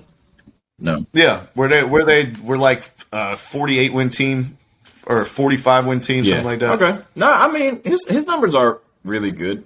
It is... Terry, he's the highest PER of all time. The scoring has gone down across the whole league, and yet he is the highest PER of all time. So he's beating the Giannis PER and the Michael Jordan PER. What is that, like 32? 33 and something, I think. Let me see. 32.7? That's crazy. Jokic is a beast, though. Back-to-back MVPs is tough, dude. Yeah. 32.7 right there. Back-to-back MVPs is tough as shit, though, you know. But you get it. Hey, Terry, he's top 5 in the league in scoring, assists, and rebounds. No other player in the league can say that. No, you're right. You gave me your... And he's also top 10 in the defensive statistics, too. No, you gave me your reasoning. But, like I was saying, though, you know how the consistent trends are. Best record league type shit. It has to be those... Fuck the trend, man. Listen, I'm on brand, not on trend, okay? I'm going to stick with the curve in my conviction. Besides that triple-double. That's why it's my way. All right, go ahead. So that's why he's number 1. Uh-huh. All right? That's why he's number 1. Yep. Number 2 is Kevin Durant. Okay. He's played, fucking 40 minutes a game. Yeah. He's barely had any of his teammates. He's having to drop 50 to beat the Pistons. Like the second best player on, the third best player on the Nets this season has probably been LaMarcus Aldridge, who was out of the league and retired. Now, why do you think KD's not getting his due this year, man? He is the undisputed number one MVP candidate, bro. Like, I don't understand. It's starting to kind of pick up a little bit, but why hasn't it kind of? They've been talking about that shit before. Like, they kept talking about Steph and all that other shit. It's because nobody watches the Nets right now because James Harden hasn't regained his form. Kyrie Irving isn't back. Joe Harris can't hit jumpers. It's just not a fun team to watch. It's just like Kevin Durant and their rookie just getting buckets. Cam Thomas. Let's do it. And in between, you get to watch your boy have some fantastic switches on defense. What's his name? This center from Georgia. Clarkson? Yeah, Claxton. Yeah, Nick Claxton. But apart from that, Blake Griffin looks like he belongs in the grave. He's bad. He's really bad. And Patty Mills has been a breath of life for them, as you saw on Christmas. But in general, it's just KD out there. Good. And then, fortunately, nobody can stop him. Yeah, he's a beast, man. He deserves MVP. It's not even a question in my mind. But I would say one of the other things that why he's not getting talked as much is he plays for the fucking Nets, man. Like, they'd rather talk about the Knicks, who are sub 500, than talk about the Nets, who have the best record in the East. That is true. Like, we just don't give a fuck about the Nets. We never gave a fuck about the Nets. Max Kellerman was talking about all this. He's going to flip New York, and New York is going to be black and white, and they're all going to be pulling for Brooklyn now. That'll never happen. No. We'll still rather talk about Evan Fournier than talk about the Yeah, and the Knicks are in trouble, too. They're sitting way down in the standings. Mm-hmm. Despite beating the Hawks on Christmas Day. So, he's number 2. All right? Number 3 is Steph. I don't think I have to explain that one too much. He's been on fire. They got the best record in the league. But the reason he's not number 1, Terry, is because of all the support he has around him. Yeah, everybody's playing really well for him this year. It's a well-oiled machine. He's got the defensive player on the year on his team. Jordan Poole, once Clay comes back, might win 6th man of the year. He's just got a really good squad. So he's been playing really well, but I'll put him at the 3 spot. Number 4. Joel Embiid? Gotta give it Greek Freak. Okay, yeah. Giannis has been good. Yes, sir. He's been really the only reason that Milwaukee is, 2nd in the East now? They're 3rd. They've missed a fucking ton of games. Or a ton of players. They've had no continuity whatsoever. It's been all Giannis all the time. And they've been winning. And it's because of him. That's true. Yeah, Giannis is a monster. My last pick, Terry. Joel Embiid? Nah, Chris Paul. There we go. Chris Paul train, baby. Yeah, I got to give it to Chris Paul train, baby. I had him, 3rd last year? I think you had him 3rd or 4th, some shit like that. Yeah. Everyone called me crazy. Everyone said I was wild. I had him in my shit. I think I had him. We saw what happened in the playoffs. I'm a CP3 stan, bro. I love me some CP3. They got the 2nd best record. So he slides in my number 5 spot. He's the guy, bro. Apologies to you, Donovan Mitchell, for not making my MVP list or anyone else's by that. This is what we want. Controversy, baby. This is what we want. All right? Huh? We just ain't getting on that shit with these names. Donovan fucking Mitchell at 5. But no, I will say this. CP3, he deserves this credit, man. Hopefully, I really want the Suns to get the best record in the league and for them to even talk about this motherfucker for the MVP. Because the Suns were dog shit before he got there, bro. And now they're the number 1, number 2 team in the West. Went 8-0 in the bubble and didn't even make the playoffs. Yeah. Come on, dude. You got to give him some credit. I love Devin Booker, but CP's the guy. CP's the guy. Devin Booker went down in the first game versus the Warriors, and they still beat the Warriors. Devin Booker went down in the 2nd quarter.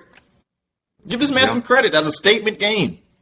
And I think they did end up losing that game on Christmas Day, though, if I'm not mistaken. Yeah, I think they lost by 5. That was a good ass game, though. That was better than the first matchup. That was a really good game. Yeah, One of the games of the season. CP3, he deserves the credit. You got anything else to say about your boy? Leading the league in assists? Again? Yeah, Is he? 9.9. Is he leading the league in assists? People aren't averaging a lot of assists this year. He's at 9.9. He's leading the league. What's Trae Young at? You know what? I don't know. Check him out. What's he got? Let me check out the not all time. Jesus Christ. They always do that shit. We all know John Stockton is number one. All right, I don't need to look it up. 9.3 for your boy Trey. Oh wow, James Harden up to 9.6 now. So 9.9 is leading the league, which is really low. That's really low. And shit, if the Lakers could make threes, LeBron would be number one. Yeah. Probably. Yeah, man. But that's what we got. Those are our MVPs. I like it. Special consideration to DeMar DeRozan, who you already said. And Joel Embiid. Yeah. Joel Embiid, I mean, in a full season, is 22. He played in 22 games, out of 31 or whatever. That'd be 70. He'd be in my top 5, of course. And Trae Young, who's having a better season than Donovan Mitchell as well. Who cares? Just another. There's a long list of players having a better season than Donovan Mitchell, but that's a list that we could do. This later. Donovan Mitchell shit really fucked you up, huh? Yeah, You think Trae Young is actually gonna even get talked about, bro? You're in the 10th seed in the East, man. We're not gonna be in the 10th seed for too long. All right, I'm just saying. Come on, get the fuck out of here. And that game on Christmas, Terry. This brings me to the next point. That COVID is ruining the NBA. Yeah, it is. Right? We're in the 10th seed right now. We played the Knicks on Christmas with 7 guys you've never heard of. Got our fucking ass beat. And we're not even the team that's been hurt most by it, Terry. The Raptors played the Cavs on Sunday, Terry. All right? Saturday, 11 of the 15 players on their team entered COVID protocols. Jesus Christ.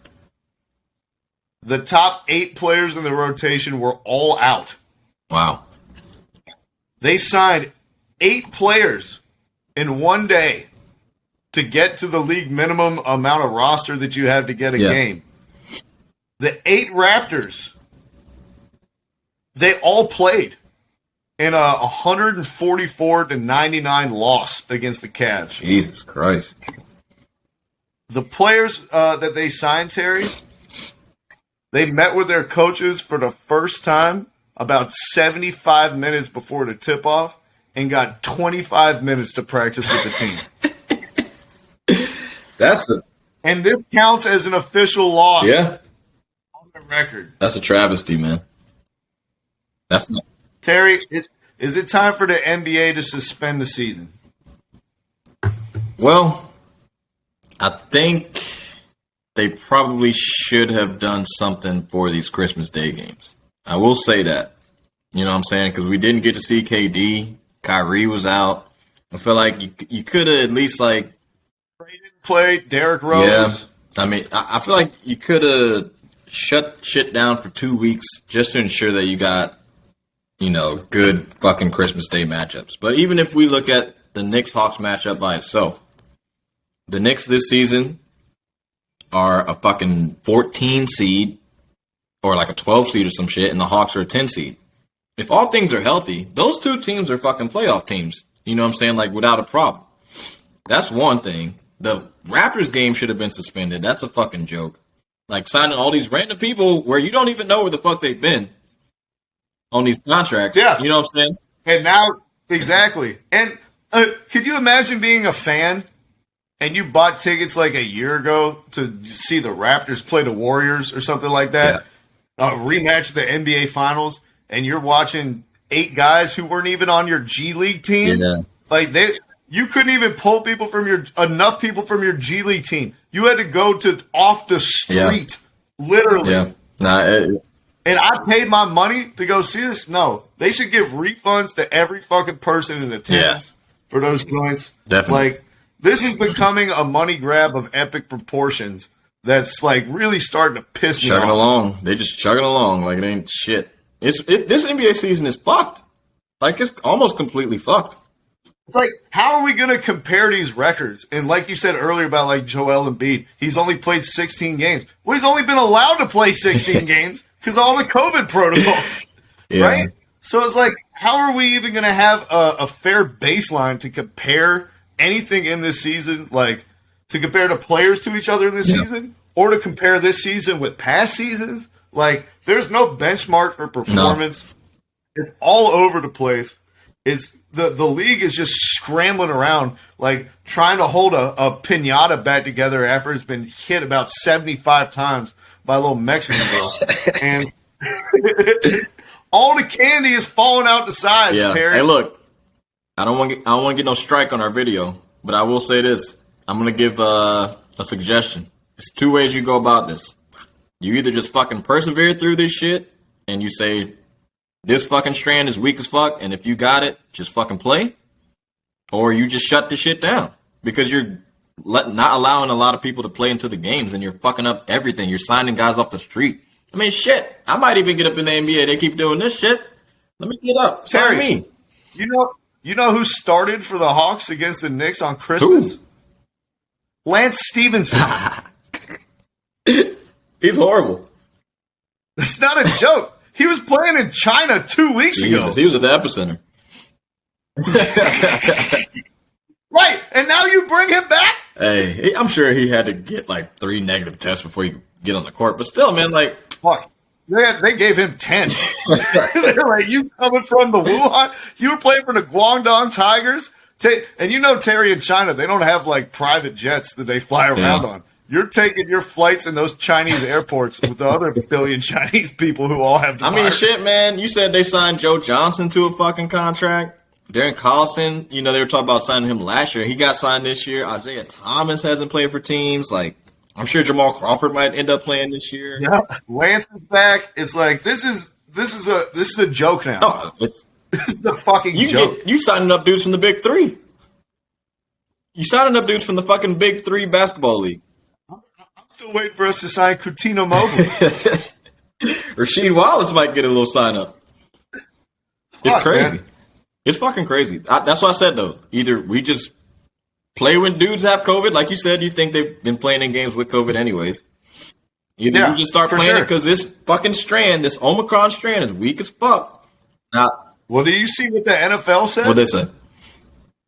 They said out of all the players they tested, none of the asymptomatic players transmitted the disease to another person. Oh, wow. That's interesting. So their theory is like, even if you have it, if you're asymptomatic, you're not going to give Omicron to other people.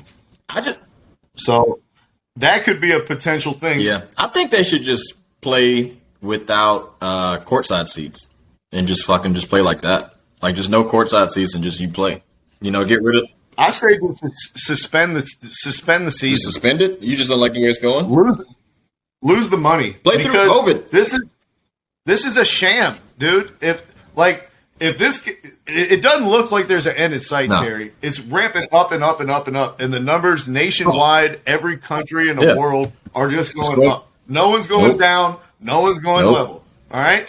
So if we're already at the place where I'm watching Lance Stevenson and Yuta Watanabe and 8 other guys that were playing in Turkey and Burkina Faso before this weekend, and they're actually sitting out there on the court, where do you think it's going to be in a month?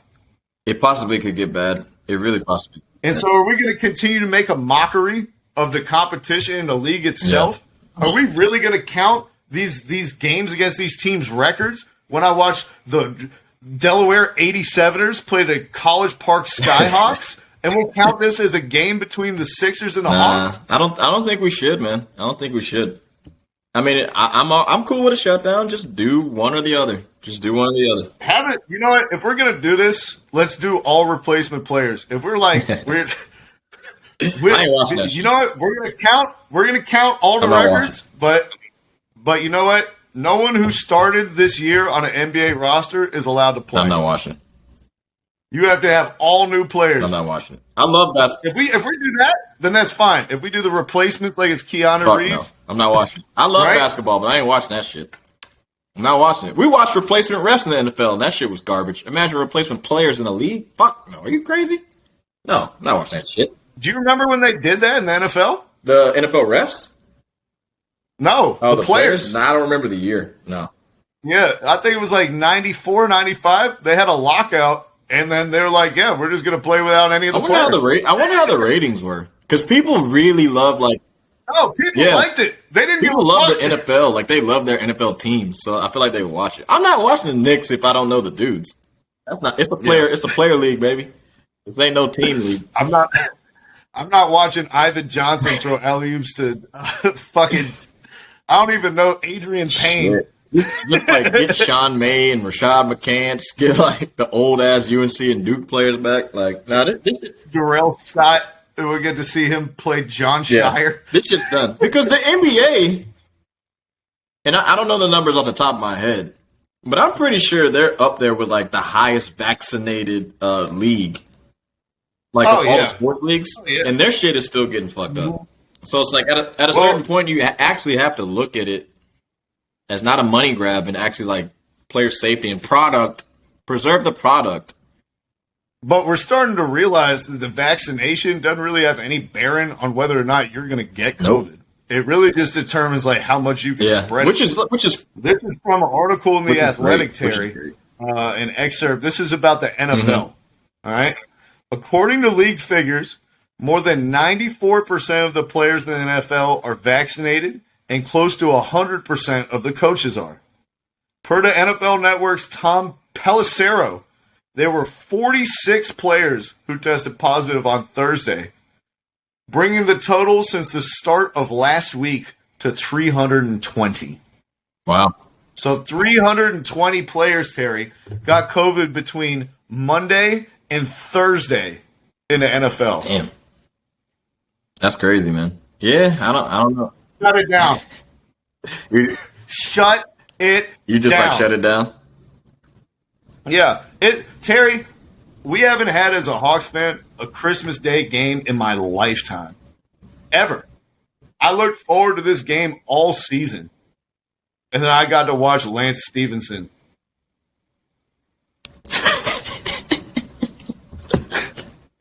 I'm not doing it anymore. I'm not doing it again. Hey, look, you say shut it down. I say fuck it. Run through it. But just don't take them out if they got COVID. Run through it. Fuck it. Run through it, baby. Just let them. Run through it. You're all playing with COVID. They've probably been doing it anyways. Run through it. Terry's idea is inject everyone with COVID so it's a level playing field. Run through the tape. Then we all go out there and run play. through the tape. You got it, guys. Run through the tape. I don't give a fuck. Hey, but look, I'm not no hypocrite. I'm boosted up till it's roosted up. Don't serve me shit and tell me it's chocolate. I'm boosted. It ain't my fault that you don't want to get a vaccine. Before COVID, I never got a vaccine. I was a fucking anti-vaxxer. I ain't getting no flu vaccine. I ain't getting none of that shit. I only got shit when I was a kid because my parents, you had to get it when you were going to school. Yeah. The shit that go to school. I'll tell you this. When you start talking about some worldwide shutdowns and shit, like, you ain't shutting me down.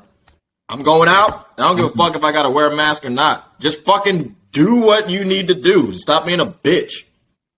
Listen, man, we saw this like the beginning before this even happened. We talked about this on the pod. We're like, yeah, soon your vaccine is going to be like your passport to get into the mall, to get into your favorite restaurant, to go to the movie theater, to go to the basketball game. And it's 100% played out that way. In New York, you got to be vaccinated to just be in the fucking city. New York and L.A. In Chapel Hill, they're checking your vax cards if you want to go to bars. Really? Yeah. Ooh, wow, that's interesting. Listen, man, you want to be a participant in 2022? Get the fucking shot. Or go, all you hermits, go create some commune in fucking Panama or something where they don't have access to it. And you guys go roll around like pigs and fucking shit and be happy. Well, I mean, that's the thing, though. Like, this new shit, it's going to spread, bro. Like, these new variants are just going to keep fucking getting weaker, but they're going to spread faster. And if we still, as a country, I think we're 65% fully vaccinated, this shit is going to fucking keep spreading. I tell you what you got to look out for, though, Terry. And this is what's really scary to me. And as you guys know, I am a licensed epidemiologist. I did go to school for 15 years for this. All right. I do have the answers. All Lies. right? The thing that scares me the most. What is it? Allegedly. Is these variants that are like really contractable and are spreading and are really contagious. Mm-hmm. You getting it and us spreading it around, and then that developing into a more pernicious variant. One. Yeah. So it's like right now it's shit that everyone's getting and motherfuckers not dying. Yeah. But what I am afraid of is the joint that everyone gets and you think you're good and then you die in 2 weeks. Yeah, that's true. It's tough. Well, and you go to work and you fucking dap people up and you're like, I feel fine. And then you just wake up Thursday and you're like. See, here's my thing though, right? We can't even agree on the science of the shit. So at this point, I really don't know what the fuck we're going to do. Like I always hear people, they're saying like, I think I've read some shit. And also other people said they read some shit. I say, when you get COVID, you got antibodies for 3 months. Now that's what I fucking heard. A lot of these other motherfuckers like, no, once you get it, you got antibodies for forever. Like, it's not gonna, you won't get it again. I'm like, no, I've known multiple people to get it. And they're like, no, that's not true. Nobody's gotten it twice. I'm like, I've known multiple people to get the shit twice. Chris Paul got it twice. I've known a couple of people got the shit 3 times. So you can get the shit over and over and over if you're a fucking dumbass. So whatever science y'all are reading, I don't give a fuck. Anybody can find anything for their own narratives. The internet is a fucking crapshoot of bullshit. It's pissing me off. They got motherfuckers out here taking horse medicine. Yeah, but I mean, I don't give a fuck what I got, dude. I'm not taking horse medicine. Yeah. I'm not taking I don't even like animals. Like, I'm not taking their medicine. Yeah, but to get down to the conversation, I don't know what sports is going to do, man. I really don't. Because I don't want to watch playoff games with dudes that aren't on the team. I'm not watching it. I'm cutting it off. I do not want you to make money off of me watching a fucking NFL game with no Tom Brady as the Bucs quarterback. I'm not watching that shit. No. Honestly, there is something about the NFL. I ain't not watching that shit. Like, no. There's something about the NFL. Like, Terry, I'm not going to lie. I'll watch any 11 guys put on a Falcons uniform and go out there and get their ass. You're a crazy person. Like, right. Am I though? Because Terry, I didn't know any of our wide receivers before the season started. Like, Olamide Zaccheaus, Christian Blake, I can't even remember this other guy's name, Tajay Sharp. Yeah. I had no idea who the fuck these guys are. Now I'm out here, we're playing the Lions in week 15, and I'm like, yeah, Tajay Sharp. Nah, man. I don't fuck an underdog. I want a powerhouse. I ain't cool with that shit. I'm trying to watch a high quality product, bro. I'm not watching regular basketball. The fuck? I barely watch college basketball. You think I'm gonna watch these motherfuckers that aren't good? Are you crazy? Are you fucking insane? Do you know how bad it looks when someone not named Tom Brady, Aaron Rodgers, Justin Herbert, Joe Burrow are at the realm of a quarterback position? It's really bad. They can't move the fucking ball. And we're fans of shit teams that can't move the fucking football. Yeah. Football without a good quarterback is garbage to watch. Do you know that? That's why you gotta get bad corners too. But you do know that, right? Like, I'm sick of my fucking quarterback dropping back and getting sacked within a half a second of him dropping back. Like, come on, bro. I'm done with that shit. Tom Brady's the GOAT. That's why I'm saying they got to play against all other replacements. You can't have some replacements and some, like, Shut starters. The fuck up. No. You watch the XFL? Exactly. No. Get the fuck out of here. That's exactly what the shit's going to be. The fucking XFL. That's because I don't have an XFL team already. But if I grew up an XFL fan, I'd watch that shit. I don't care. Perry, next season, if they had a lockout and we got all XFL players, I'd still watch. I'm saying it. The Falcons aren't going to make the playoffs. So, are you going to watch a playoff game with the replacement players? Yes, they're probably going to be better than our current players. I'm talking about a non-Falcons football game with the replacements. I'd watch this to see what happens. You are fucking crazy. There's no way. Just for the spectacle. I can't let them bamboozle me like this. It's not happening. Like I told you before, right. You cannot serve me shit and tell me it's chocolate. I'm not watching it. We need to stand together, Terry. I agree with you. We need to show some solidarity. If there's any way we're going to take these leagues to take us, the consumer, serious, we got to band together, man, and form a spending block. or at least a voting It'll never block. happen. Speaking of spending blocks, Terry, Barcelona somehow have magicked 60 million euros out of their ass. And last time I checked, they were 1.3 billion euros in debt. They couldn't afford to re-sign the best player in their history for free. And suddenly they're out here buying Ferran Torres from Manchester City, the richest team in the world. Explain this to me, Terry. I don't know how they did it. I really don't. I honestly have no fucking clue of how they pulled out this money. 60 million, bro? You said 60 million. 60 million. 60 million.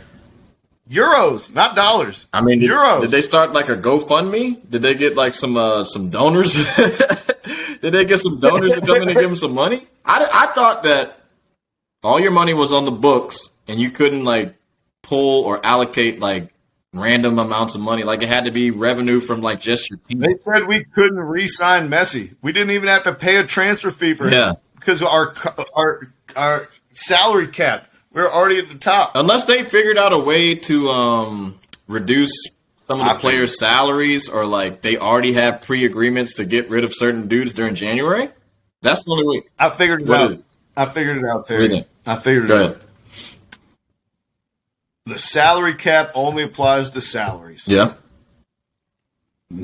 So Messi, the most he could reduce his salary would still be the highest on the team. Half of Messi's salary would still be the highest earner on the whole team. Right? So the question wasn't can they get the $60 million for the transfer fee? It was, can we fit that player in under the cap? Since Aguero retired, his salary comes off the books. Yeah. Also, you remember that kid Yusuf Demir that I told you about that we were really excited for? He had a clause where if we play him in 10 games, we have to buy him. And if we don't, then his loan comes off the books and we send him back. So we intentionally stopped playing him over the last 2 months so we didn't have to pay $50 million. And so now his salary will come off the books as beautiful well. Business. That's beautiful business. Danny Alves signed for the league minimum. Yep. Coming from Brazil, he's pay me $7.15 an hour. It doesn't even matter. Yeah. And so now, thanks to those three, now we have the salary cap room to sign Ferran Torres. Wow, that's crazy. But that's only one player. You need multiple guys. Hey, shouts to Aguero throwing an alley-oop to his City teammate. Listen, man, if I can't play for Barcelona, one of you guys is. Yeah, I guess so. That sad news though that he can't play anymore though. But isn't that y'all's luck? The most goals scored in Premier League history, Sergio Aguero, and you guys, as soon as you get him, he has a fucking heart attack. He's like, "What the fuck is going on here?" Ah, that's sad, man. I feel bad for him. Hey, you know what? At least he scored in the Clasico in his first game. He did. No, he's a great player. I feel it's unfortunate that you guys don't get to reap the benefits of him, man, because he is a really good player. That sucks. That sucks for him, man. I hope he's okay for the rest of his life. But you guys have bad luck. But it got turned around a little bit. Now you get Ferran Torres. He's no Aguero though. He's definitely no Aguero. I'll give you that. No, I mean he's not a natural striker. We're gonna play him as a striker out on better the than Luke de Jong. But fuck. He's gonna be this is Xavi's first signing. Yeah, Ferran Torres is building block one in the Xavi. You know plan. what? I haven't rebuild with Barcelona. I haven't even checked on you guys in a minute. Let's do a little Barcelona check-in. Eighth place. Ninth. Barcelona. We tied Sevilla. We played our best game under Xavi all year so far, Terry. Game? We tied Sevilla 1-1, but we dominated them. Yeah, because Sevilla's a good team. You guys are currently sitting in seventh place with 28 points. 1 point behind Real Sociedad, that's above you, at sixth place. And 1 point behind Atletico Madrid as well. Not bad. You're sitting outside it. You're sitting outside the top four. We're gonna make the top 4. We're getting that 4 spot, bro. We're coming for that 4 I spot. predicted an ugly, ugly finish. I said bottom 3, kick him out the league type shit. But you know what? I was just joking. But I still don't think you're gonna get top 4. Hopefully you get it, but I don't think you're gonna get it. So what do you think about Ferran Torres? What is he gonna bring Barca? You've gotten to watch him for 2 years or a year and a half at Manchester City. What can us Kool-Aids look forward to? Stop right here. I'm going to get my charger. 155 was the edit point. My charger. My fucking laptop can't last for 2 hours on its own. All right.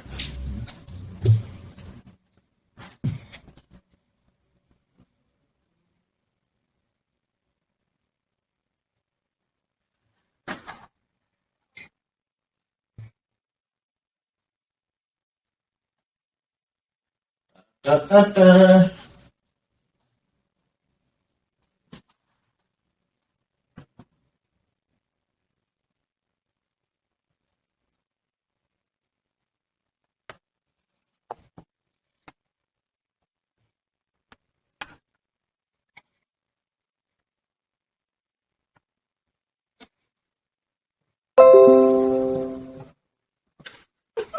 What? Fucking Facebook. I'm in like a Charlotte basketball like pickup group or whatever, and this person put, "Do you want to play in Albania? What? It's no pay, free housing and food. What the fuck? So I can just play pro ball in Albania for free? Is that what you're inviting me to do?" Okay, buddy. All right, you ready? Yep. What the fuck are we Ferran talking Torres. about, Terry? You asked me about Ferran Torres. Oh, yeah. Sorry, I'm about to go on it. All right, so what you're going to get out of Ferran Torres, you're going to get not a prolific goal scorer, not a prolific dribbler, but I think he's a consistent guy. He goes up and down on the wing for you, up and back. He doesn't complain about shit. You know, he's a team player, team first guy. He's got great touch. My man, he on all facets though, he can beat players one-on-one. He can put in decent crosses. He can get you goals, timely goals. Like, he's a really good fucking player, and he can play in multiple positions for you. It's somebody that you really need. Yeah, he's a versatile guy. 2-footed. He can play left wing, right wing, or as the false 9. And goddamn, do Barcelona need somebody who can do that? After Dembele has been the only person on our whole team who can play winger. If we related to maybe FIFA, if I can give him like a rating as a player, he always gives you a solid 8 out of 10 performance. I'll say that. He's like an 80. He's solid. That's what we need, Terry. That's what we need. That's what we need. Compared to Luke de Jong and Martin Braithwaite, 8 out of 10 sounds about 5 points better than what we've been getting. He's a solid player. And he's not going to be the dude where, like, if you play it up to him, he's going to have a shit touch and you lose the ball. And he doesn't make bad decisions. He's comfortable being himself. I like him. You know, City has a plethora of riches, so I'm not, like, upset that he's gone. And good business for y'all. Bought him for 30 mil, sell him for 60 the next year. That's just good business right there, especially for a guy who wants to go back to Spain so he can do his little boo thing. And, I ain't mad at you. Yeah. Now, he's not the only winger, Terry, that's demanded a request to leave Manchester. Anthony Martial has put in a transfer request on the red side of Manchester, telling Ralph Rangnick, I don't feel like sticking around for whatever you have planned here, bud. I don't think he's played him in a single game. So I get it. I totally understand. Hey, you know what? We'll take you too, Martial. I don't know what his value is going to be, though, because, like, he's good. Yeah, but he might be a little too much for y'all to get. Like, we can only afford one. Anyway. Yeah, he's a good player. Let's see what transfer market has him valued as. This guy's they got him at 35. They got him at 35 million, and I think euros or dollars? So you might. All right. So yes, euros, I believe. All right. So around 45 million bucks. That's expensive. He hasn't really done much, but everybody's value is just so heightened. They paid fucking 40 million euros for Nelson Semedo. Yeah, that's true. I mean, shit, man. Inflation. You're telling me I got the All Africa team that I was telling you about in FIFA. Yeah. I was like, all right, I'll give myself $200 million. I'm about to ball out and make an all-star team. I was like, let me get Mane and Salah. They're like, to get Salah, you're going to need at least $210 million. And to get Mane, you'll need $160 million. I told you. I was like, I'm supposed to buy a whole team with this money. What do you mean I need $400 million to buy two players? You're doing it the dumbass way. I told you need to get an ultimate team. That's the easiest way to do it. Those guys don't cost much. They're basic cards. They cost a lot. They're basic ass cards. They cost you probably were looking at their. They cost like 100,000. You're looking at their fucking crazy cards, right? No, I'm not. I'm looking at their regular ass shit. Because Salah's a 90 and Mane's an 89. They're expensive. I'm gonna take a look at it. Shit. But the point is, these transfers are getting crazy. They're wild. They're getting astronomical. Never in my mind would I imagine a world in which you pay $140 million for Coutinho, $120 million for Griezmann, and $60 million for Pjanic. Nah, you're right. You are right. And that's just one team. Yeah. Harry Maguire, they paid $100 million for Harry Maguire. They paid $150 for Jack Grealish. Yeah, shit. Pogba was like fucking 100 something. Grealish is way too much. Neymar was damn near. He was 200. It's getting wild, man. It's getting wild. Yeah. But you know who just got snapped up today, Terry? Who else? For a little fee of $9 million? $9 million. Who's that cheap? $10 million. Ricardo Pepi. Where did he? He's moving from the MLS to Wolfsburg to join his teammate John Brooks. They got him over there in Germany. Nice. I heard he was gonna make a move. Atletico was trying to get him, and then everyone was like, "Please don't go. Please don't fucking go to Atletico." I was like, "Who cares if he goes? I don't give a shit. Don't go to Atletico. You're not gonna play." That's stupid. Just from practicing alone, he'll get better. But I understand the Wolfsburg move. He'll get some time there, hopefully, develop into a decent little player. And that's a Champions League team or a Europa League team? Yeah, Wolfsburg, yeah.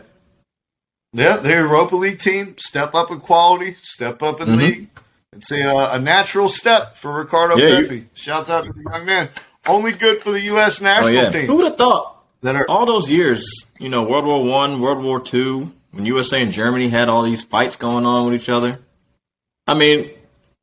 that we'd be sending you a Mexican and that you'd be giving us a pat on the back for us.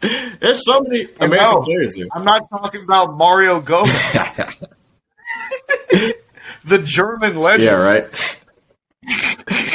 Mario Gomez, the German legend. But hey, man. But it's great for these young cats, man, to be ascending like this. And just to close this off, Terry, I'm gonna end this on a high note. Okay? I saw this stat the other day. You can't see it. It flipped it up. Jesus Christ. All right. It said it was tracking the nations with the most minutes played to players who are U21. USA is number one in the world. We played our U21 players over 8,000 minutes last season. Wow. Number two is Brazil at 4,000. Damn. Future's looking bright. Number three is Canada at 2,000. Fuck. Number four is Ecuador at 600. So we've played young players more than twice as much as Brazil and 4 times as much as Canada. I think it's safe to say that we have one of the most promising young cores in the world. Future's looking bright. The future's looking bright. No way but up, baby. No way but up. Right? Moving on up to the east side of Germany. The boys. Shout out to Wolfsburg. Yeah, man. I hope that's on the east side. I don't know shit about Germany. Who fucking cares? Hey, man. We'll close out this podcast with this. In the words of my best friend, Terry DeShazo, other cultures are stupid as fuck. Hey, man, I was 18.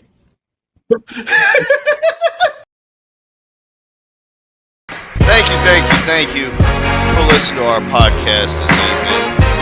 Thank you. You're far too kind.